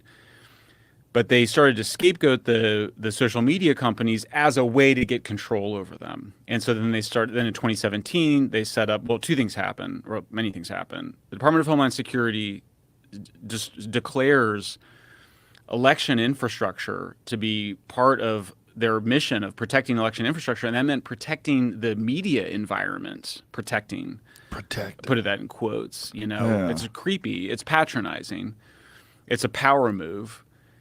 So that's the first thing that happens. They create something called the Cybersecurity and Infrastructure Security Agency within the Department of Homeland Security to supposedly protect the media environment from foreign influence. They create something called the Foreign Influence Task Force with the FBI to basically start policing domestic speech on these platforms. So it starts with the Department of Homeland Security.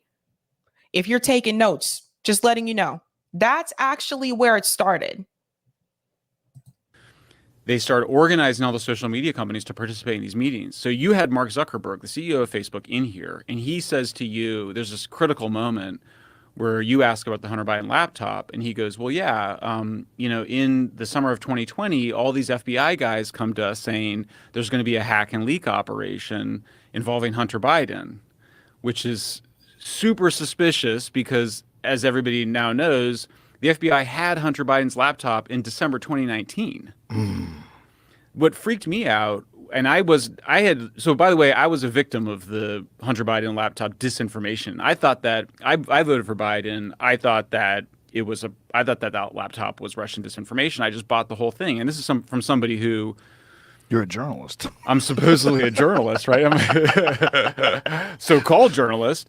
I bought it. I'm still a big liberal in so many ways. And everybody I knew was like, oh, and besides Trump, he's so, for all the reasons that progressives bought that the laptop was fake, I bought that it was fake. So then when you realize that it was real and that everything in that New York Post story on October 14th, 2020 was accurate, I started seeing stuff in the emails. The thing that really freaked me out was this thing that Aspen Institute, it's called a tabletop exercise, and it was actually a Zoom call to role play how to deal with a Russian hack and leak around Hunter Biden. This is like in June of 2020. So this is like months before months before Rudy Giuliani gets the laptop, but before Rudy Giuliani gives the laptop to New York Post. Why in the hell is Aspen Institute holding a tabletop exercise to pre-bunk? Basically, they are training or brainwashing all these journalists. And I mean, it's CNN, New York Times, Washington Post, Wikimedia Foundation, the Wikipedia folks, the networks, all of the social media companies, all come. And this is why I say none of those companies or networks should donate to political parties. This is why I say that. Do you guys understand what Michael is saying here? They were already training the journalist to combat that information. They were already training them. How do we disagree with this? How do we steer the American people in a different direction in the event this type of information would come out, right? So it's like, it takes me back to that time when we had this drill. We had a drill at BU. This is before they sent us home to work from home during the pandemic. The drill was, we're going to do a drill that you're going to get a phone call, a text message from your supervisors, and it's going to tell you that this is a drill, pandemic exposure, everyone work from home. And the point of that drill was to make sure that all of us had our laptops, our work laptops with us at home. We were supposed to take those home every day. Most of us didn't, but we were supposed to take them home every day just to make sure that we were prepared, because if that happened, we could not come back on campus and get our laptop, anything else we need to work. So they told us that we would be having a drill sometime that week and that we need to make sure we start taking our stuff home like we're supposed to anyway, in the event that happens. Next morning, that happened. We all got that notification. This is a drill, yada, yada. And you know what happened after that drill? We didn't go back, because the day after that drill, that was when they declared that because of the pandemic, we would all be working from home. Now, we thought it was just going to be like a couple of weeks. It ended up being like a year and a half. But the point that I'm trying to make is, if they were doing this with those journalists, they were training them, they were getting them prepared for something that they knew was already coming. So they knew this information about Hunter Biden's laptop was going to come out. So they were already preparing them and getting them ready to combat the story. Crazy stuff. Together to be like, okay, well, if something is leaked, then we should not cover it in the way that journalists have traditionally covered it. Meanwhile, Stanford University, a few months earlier, had put out a report saying reporters should no longer follow the Pentagon Papers principle. Well, the Pentagon Papers, of course, is this famous episode. It was Steven Spielberg made a whole movie about it, where the Washington Post and New York Times published these internal Pentagon documents showing that the U.S. government was losing the war in Vietnam, right? This is Daniel Ellsberg, and he just releases it. He steals these documents. He breaks the law, steals these documents, gives them to the newspapers. The newspapers publish them. It's this kind of incredible moment in American journalism where we are like, the First Amendment gives these newspapers the right to publish hacked, so-called hacked, but leaked information. And here you have Stanford University, Aspen Institute saying, oh, no. That's all. We should stop doing that. Journalists should no longer write about leaked information in that way. Instead, we should focus on the person who leaked it.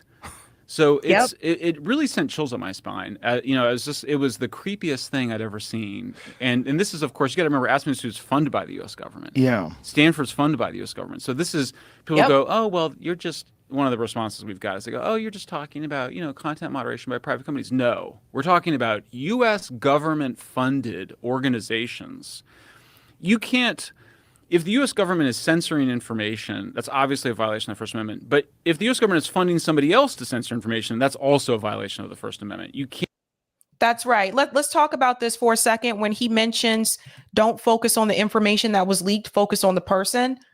Let's use a couple of examples where this has been done, where I think a lot of us all know this has been done. First example, Edward Snowden, Glenn Greenwald. What did they try to tell you? Don't focus on the information that has been released by Edward Snowden.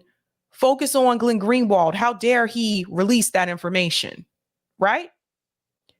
Second example, Julian Assange.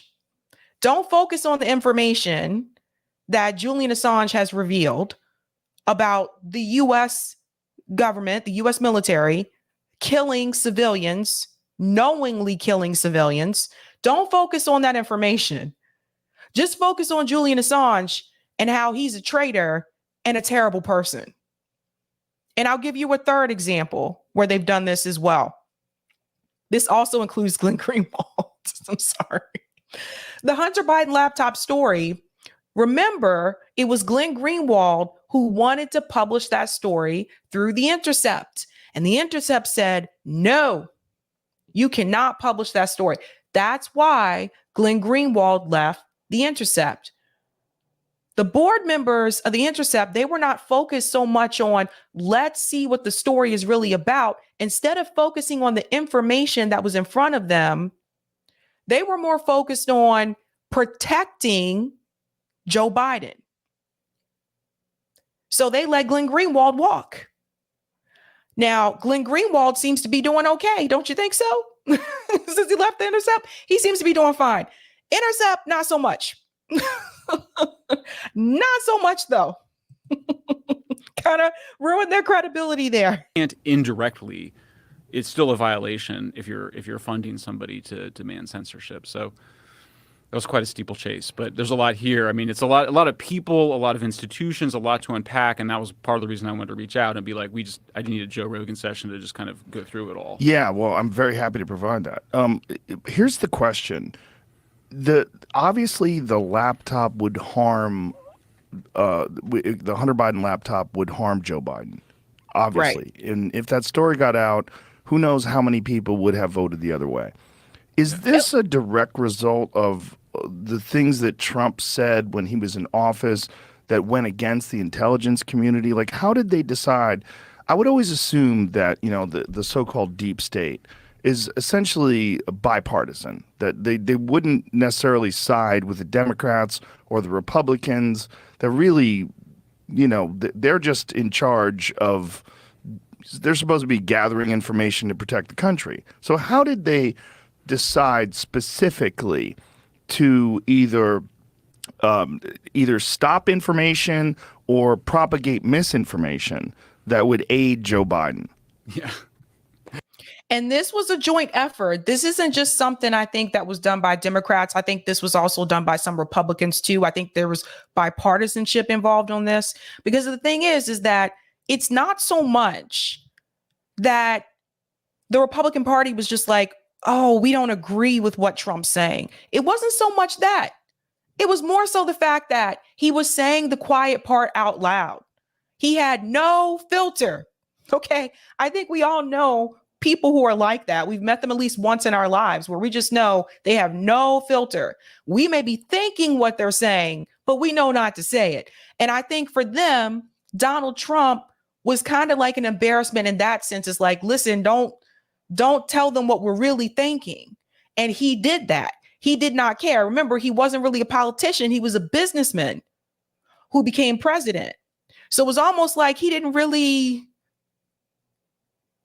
fit where they wanted him to fit when we talk about the political circles. He didn't fit there, but he won. So the Republican Party got on board because they're like, well, he is the president now, so we do have to get on board what he's doing. That being said, though, this was bipartisan. You have to understand.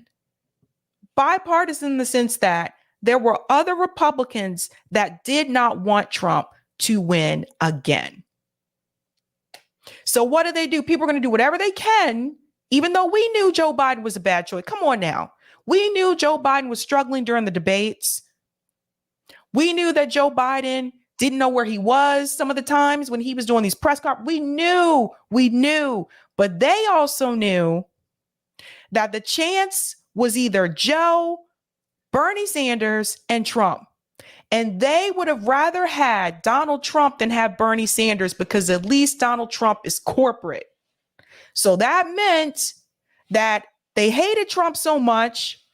So they said, how do we still maintain the status quo when Bernie Sanders has the bulk of the support? We smear Bernie Sanders, we throw him under the bus, and we tell everybody to get on board with Joe Biden. And that means protect Joe Biden at all cost. No matter what information, negative information that was going to come out about him, protect Joe Biden. And that included someone like Tara Reade, who came forward with accusations against Joe Biden. That also meant to them to smear Tara Reade, so much for Believe Women, and protect Joe Biden at all costs. That's how we got here. That's how we got here. Yes, that is exactly the right question. So, I mean, I think the thing you have to understand is that Trump was viewed by the deep state, by CIA, FBI, Pentagon, NSA, and all of the elites. And you're right, it's bipartisan in the sense that it's both never Trump Republicans and Democrats. What freaked them out the most about Trump is that he was threatening to pull the U.S. out of NATO. I don't think that was. I just think that was bluster. Like, that's insane. Like, and by the way, I should say, I support what we call the Western Alliance. I support providing military security for our allies in Asia and in Europe. I'm not there's parts of economic nationalism that I respect, but I don't think we should pull out of NATO. I think NATO has provided peace in the world and mostly been a good thing. It's obviously had some crazy abuses like Iraq. This whole experience has made me rethink my support for Ukraine. But I think it's important to understand that. Keep rethinking that, Michael. Keep rethinking that, Michael, please.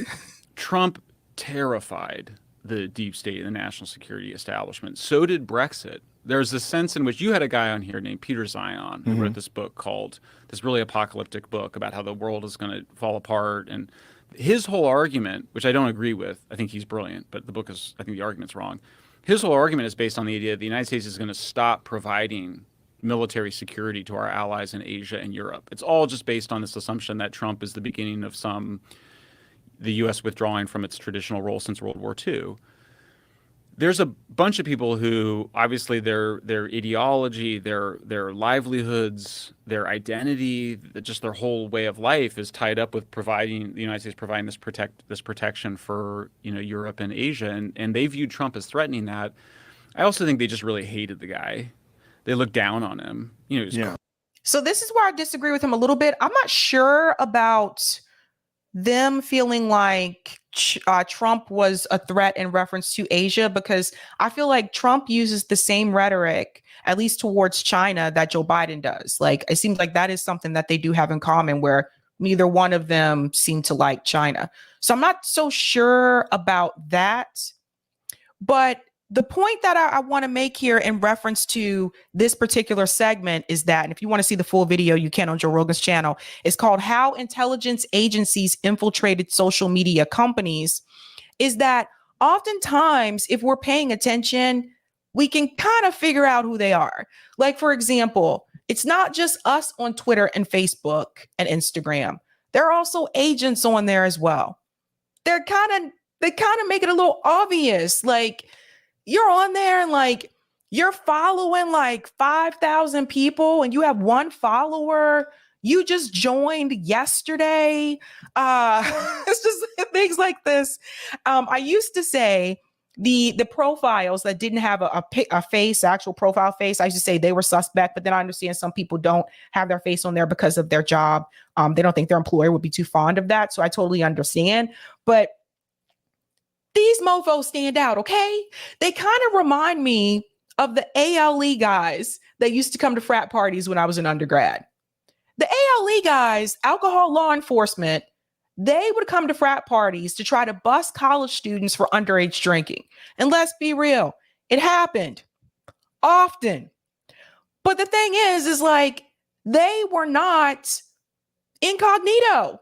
They were very much suspect.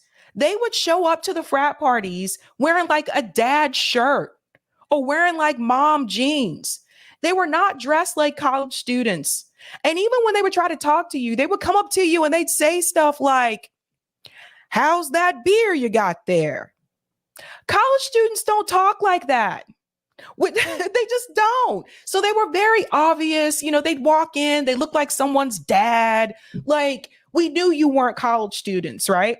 So take that same concept like in mind when you're looking at some of these accounts that are on social media, particularly Twitter, like the ones that are like feds and ops, like they kind of expose their self if they're chatting. If they're not chatting, they may go under the radar. But if they are talking, if they're tweeting, they kind of expose their self. So that's incredibly important for us to understand. It actually didn't start with Facebook, which is what I thought for a long time. According to Michael Shellenberger, it actually started with Homeland Security. So that's that. Let me go to some of the comments here, and I have one more story for you that I think you'll find interesting. This could actually be some good news. Shout out to Raven for becoming a member. Whoop, whoop. Whoop, whoop. The Oracle says, don't skip over Hillary and the DNC emails. Yeah, that's the other one too. Thank you for the super chat, Carlos. The flaw of believe all women as that, or I think you mean is that some women lie, which destroys the lives of innocent men and make it even more difficult for the brave victims who do come forward. That is true. And that's unfortunate. It's unfortunate that happens. Okay. I have some good news for you. At least it's heading in that direction. I can't predict the final outcome. But I've been following this situation with Jeffrey Epstein and jpmorgan. And I told you before that jpmorgan, it was outed that basically jpmorgan was sending money to the Virgin Islands, which supported the activities, trying to be careful what I say, the activities that Jeffrey Epstein was committing on that island, right? So all this information came out recently that the Virgin Islands, they are now suing jpmorgan. And I told you I was going to follow this story because I think these people need to be held accountable. It has now been released that not only did jpmorgan, were they involved by financially funding these activities, but it had also come forward that Jamie Dimon of jpmorgan, that they knew that the money was going to that case, that the money was going to those activities, and that they turned a blind eye. And now Jamie Dimon, along with a couple other billionaires, are being subpoenaed. Listen to this. Interesting. This came out. Google founder, former Disney executive to get subpoenas in JPMorgan Epstein lawsuit. This came out Friday, 5:14 p.m. I can't even joke about this. Key points. Google founder Sergey Brin, former Disney executive Michael Ovitz, and two other billionaires are set to be served with subpoenas in a lawsuit against JPMorgan Chase by the government of the U.S. Virgin Islands related to sex trafficking by Jeffrey Epstein. So there was another gentleman that was on the thumbnail next to Epstein. There was Epstein, and then there was the co-founder of Google, which is Sergey Brin, and then there was Jamie Dimon. That's who those two gentlemen were on the thumbnail. In addition to Brin and Horowitz, subpoenas are being sent to Hyatt Hotels, Executive Chairman Thomas Pritzker, and real estate investor Mort Zuckerman. And this has been confirmed by CNBC. Let me make sure I got the, oh, I'm missing the video for that one. 1 second, guys. I'll go back and grab the video. I'll finish the article and then I'll go to the video. So here we go.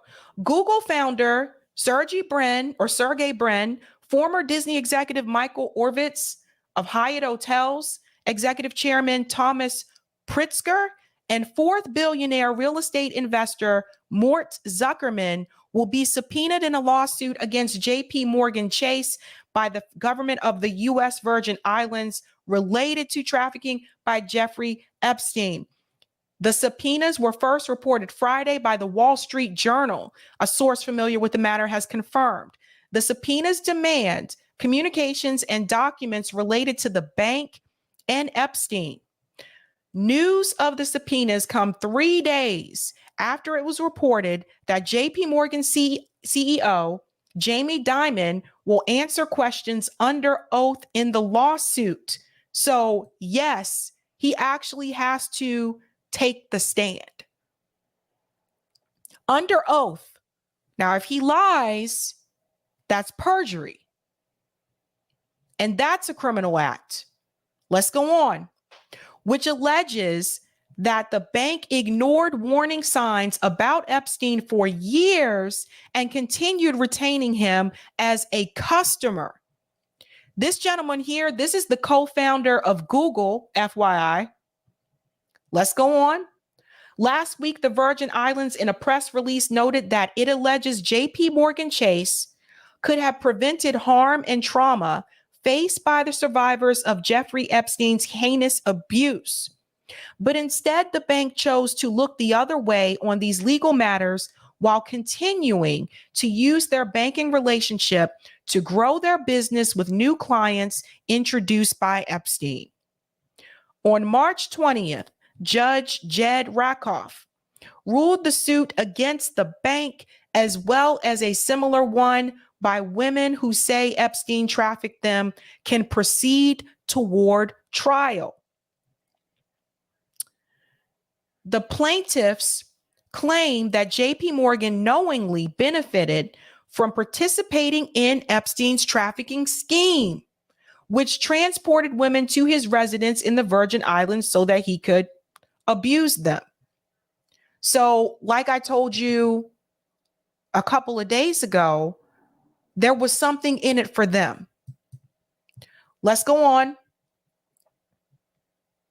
JPMorgan has denied allegations in the suits, which are pending in the U.S. District Court in Manhattan. The bank earlier this month sued former JPMorgan investment banking chief Jess Staley, claiming he is responsible for the suits relating to Epstein. The bank seeks to claw back more than $80 million that it paid Staley. He quit as CEO of Barclays in 2021 after a probe by the United Kingdom financial regulators over his ties, with Epstein. A lawyer for the Virgin Islands earlier this month said in court that Dimon knew in 2008 that Epstein was a trafficker. Highlight the heck out of this one. I'm going to say this again. A lawyer for the Virgin Islands earlier this month said in court that Dimon knew in 2008 that Epstein was a sex trafficker.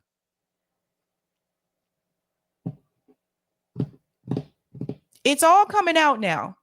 Maybe not as much as we want to come out, but I told you at some point or another, we're going to get more information.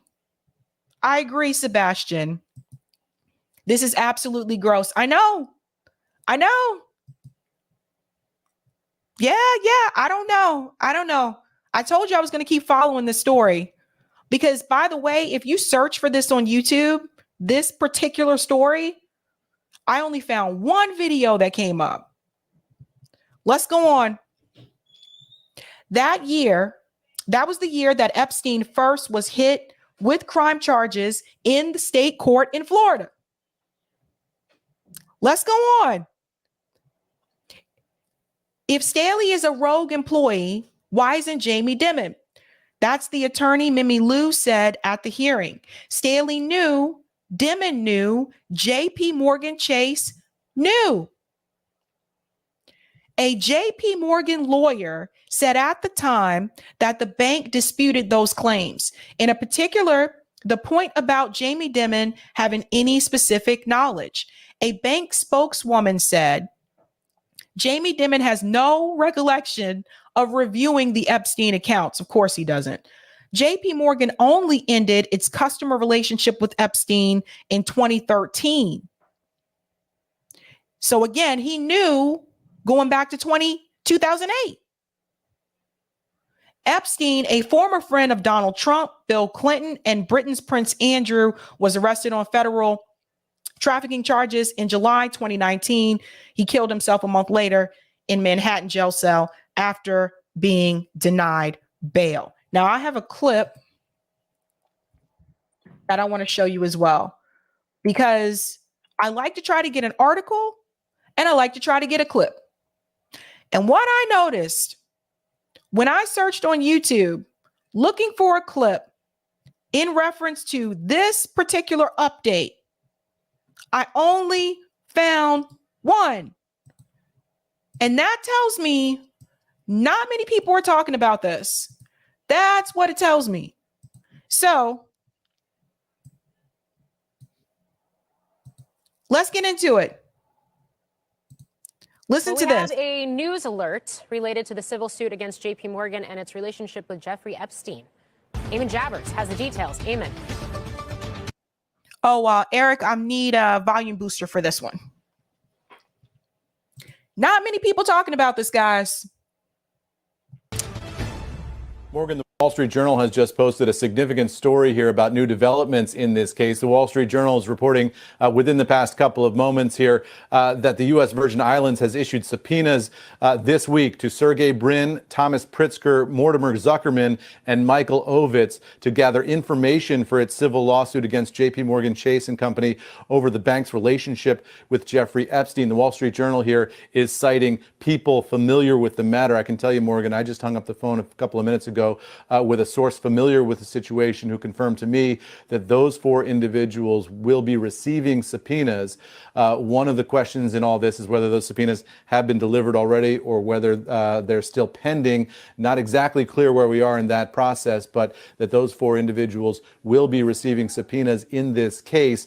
The Wall Street Journal reports it's not entirely clear why those four are receiving these subpoenas for information about the bank's relationship with Jeffrey Epstein, the convicted sex offender. So that's the piece that I don't know the answer to yet. I don't know why those, we know about Jamie Dimon, but I don't know why, Sergey, the other billionaires that they mentioned, they have not explained yet why they are being subpoenaed. But I'm pretty sure we'll find out in the next couple of days. So I'll get back to you on that. But again, we have Jamie Dimon, who's from JP Morgan Chase. We have the co-founder of Google. What did they know about this? You got to watch these billionaires, man. Who died some years ago. Again, these are some of the most powerful and wealthy, well-known figures in American business. Sergey Brin, Thomas Pritzker, Mortimer Zuckerman, and Michael Ovitz, all now being pulled into this case, which so far has been more tightly focused on JP Morgan's relationship with Jeffrey Epstein, its banking relationship, and a social relationship with one of the executives at JP Morgan. This has caused trouble for Jamie Dimon of JP Morgan, who is now going to be in conversations under oath. It is Jamie Dimon. Sometimes I want to say Dimon, Jamie Dimon. In this case, describing what he knows about JP Morgan's relationship with Jeffrey Epstein going back as far as 2008. So a significant new development here, Morgan, involving some of the most powerful people in the United States. Back over to you.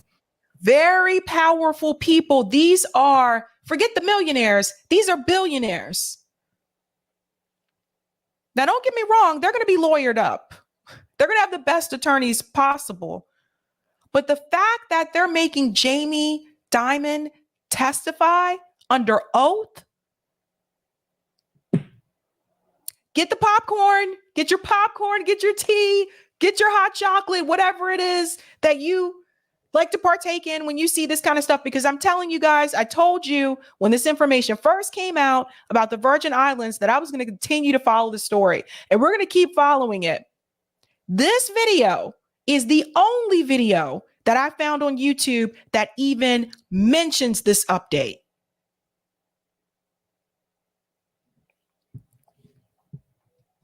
I should send this to Kim.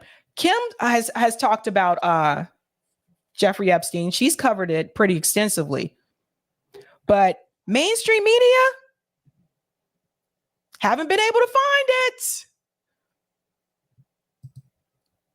There's so many questions, and we know you will be continuing to dig into this evolving story for us. Eamon Javers, thank you. Again, co-founder of Google. And not that many people talking about this. EW says this is absolutely fantastic news that it's actually going to court and that the news is actually hitting the press. These monsters need to split up names and then go to prison. I don't think they're going to reveal names. We'll see. I don't think they will. Wary says CNBC and the Wall Street Journal are probably more concerned about how this will materially affect JP Morgan. Investors want to know, LOL. That's a good point. There's a lot of money involved here. Thank you for the super chat, YepX. News regarding Epstein is barely reported on because of the amount of rich people, politicians, CEOs, etc., who were involved are telling various outlets not to report on it. It's all connected. You guys see that? You guys see that? Do you think it is a coincidence that someone tried to break into Kim Iverson's house after she had that interview with Alan Dershowitz and she asked him about Epstein and he got upset with her and said he won't be coming back on? Alan Dershowitz is Epstein's attorney, by the way. But do you think that's a coincidence? Because I don't. Yeah, Saul. Yeah, that happened. That happened. Ancient says, I do not. Yeah, I don't know. What's that, Joanna? No way, I didn't know that. Yeah. She posted it on Twitter. It's a couple of days ago. I think that was last week that posted, actually. But yeah, so the fact that I know we're not all the way there, and I don't know what the final outcome is going to be, but the fact that they've even gotten this far with the subpoenas for billionaires, it's a step in the right direction. I'm going to get the comment on Rockfin in just a second, but I do want to give a huge announcement, which is also some more good news. And this is in reference to Julian Assange. Now, this media release came out today, or actually yesterday, but I got it today. Media release, AssangeCampaign.org. This is a statement from John Shipton, who I was fortunate enough to meet in person. We welcome the news that High Commissioner Stephen Smith has agreed to visit my son Julian Assange in Belmarsh Prison this week. It will provide an opportunity for the High Commissioner to see the appalling conditions Julian is kept in and the terrible toll that his ongoing incarceration is having on his health and on his family. It is especially heartbreaking on my daughter-in-law, Stella, and 2 young grandchildren, Gabriel and Max. The endless ordeals they must endure. The glimmers of hope followed by bitter disappointments. The humiliation of body searches and uninformed guards and frightened dog searches just to visit their husband and father for a precious short time. It could and should end right now. The visit from the High Commissioner to the Court of James firmly places Australia's adamantine intention to ensuring treaty agreements, due process, tainted legal irregularities, and abrogation of human rights are no longer without careful inspection, and where we found deficient, strong objection from Australia's government and Australia's people. And this is a statement here from Greg Barnes. The is a significant, I think he means this. This is a significant development in the case of Julian Assange. It's the first time ever in over a decade of detention that a senior Australian government official has visited Australian publisher Julian Assange. Guys, this is huge news. Huge news. The UK government could end this injustice today. All it has to do is say no to the US extradition. Once the High Commissioner sees Julian, we urge him to speak with his UK counterparts, as it is in the UK government's power to deny this extradition and free him from the nightmare he has endured for over 13 years. It is important that the Australian government ramps up its efforts with Prime Minister Sunak to get Julian out of prison. And here is there's John Shipman, and here is Greg Barnes. And they did give information here for people who needed to contact. Now, again, this is huge, huge, huge news. Please pass this on to as many people. Eric, can you put the link to this media release in the chat? Because that hasn't happened. This has not happened. So what's that, Sebastian? Where's Australia? Isn't he a Australian citizen? Yes, he is in Australia. He's from Australia. But that's what this says. This is abbreviation. But he was in the UK. He was in the Ecuadorian, I forget the name of it. He was in the Ecuadorian facility in the UK when they got him, when they found him. Embassy, the Ecuadorian embassy, when they found him. So let's pass this information on, people. This is huge news. So you got two good news releases today. This release here, because again, this has not happened. The High Commissioner Stephen Smith has agreed to visit Julian Assange in Belmarsh this week. This has not happened, so this is huge. So that could be more good news moving forward, hopefully. And then also a little bit more good news. The fact that these billionaires have been subpoenaed, I think is good news. We'll keep following. Eric, I'll take the comment on Rockfin, and then I'll hit the super chats, and then I gotta jet. Thank you for the tip on Rockfin, Roger. Sabs going blonde, thumbs up. Oh, it's been this way before. I have to get it. I'm supposed to get it touched up every 3 months. I'm just not consistent sometimes. April springtime is here. Let's make it more granular, Sab. No donating to politicians directly or indirectly. The DHS and all these 911 security measures from the Patriot Act and culminating into the Restrict Act are a reaction to 9/11. Here's what no one thought of. System we had in place prior worked. Bush was warned, 8601. We got attacked because of negligence, not lack of security. let's keep it real. Does anyone actually think that if he lies to Congress, their donor, they'll put him in jail? There's been plenty of people who lied to Congress, including Brett Kavanaugh, and they never sent them to jail. It just occurred to me how insidious Epstein was to have them on an island where they have to depend on him to escape. Take a risk, get eaten by sharks on the island or in the water.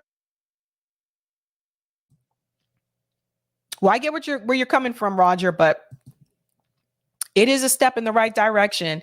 Thank you for the super chat, YepX. Sabby, I have some names on the Epstein client list. Oh, and make sure to download that video on Epstein in case YouTube removes it, since Google, the tech monopoly, owns YouTube. Yeah, we have them in StreamYard, so. And thank you for this as well. Oh, and Sabby, I sent you an email or two. And thank you for this one.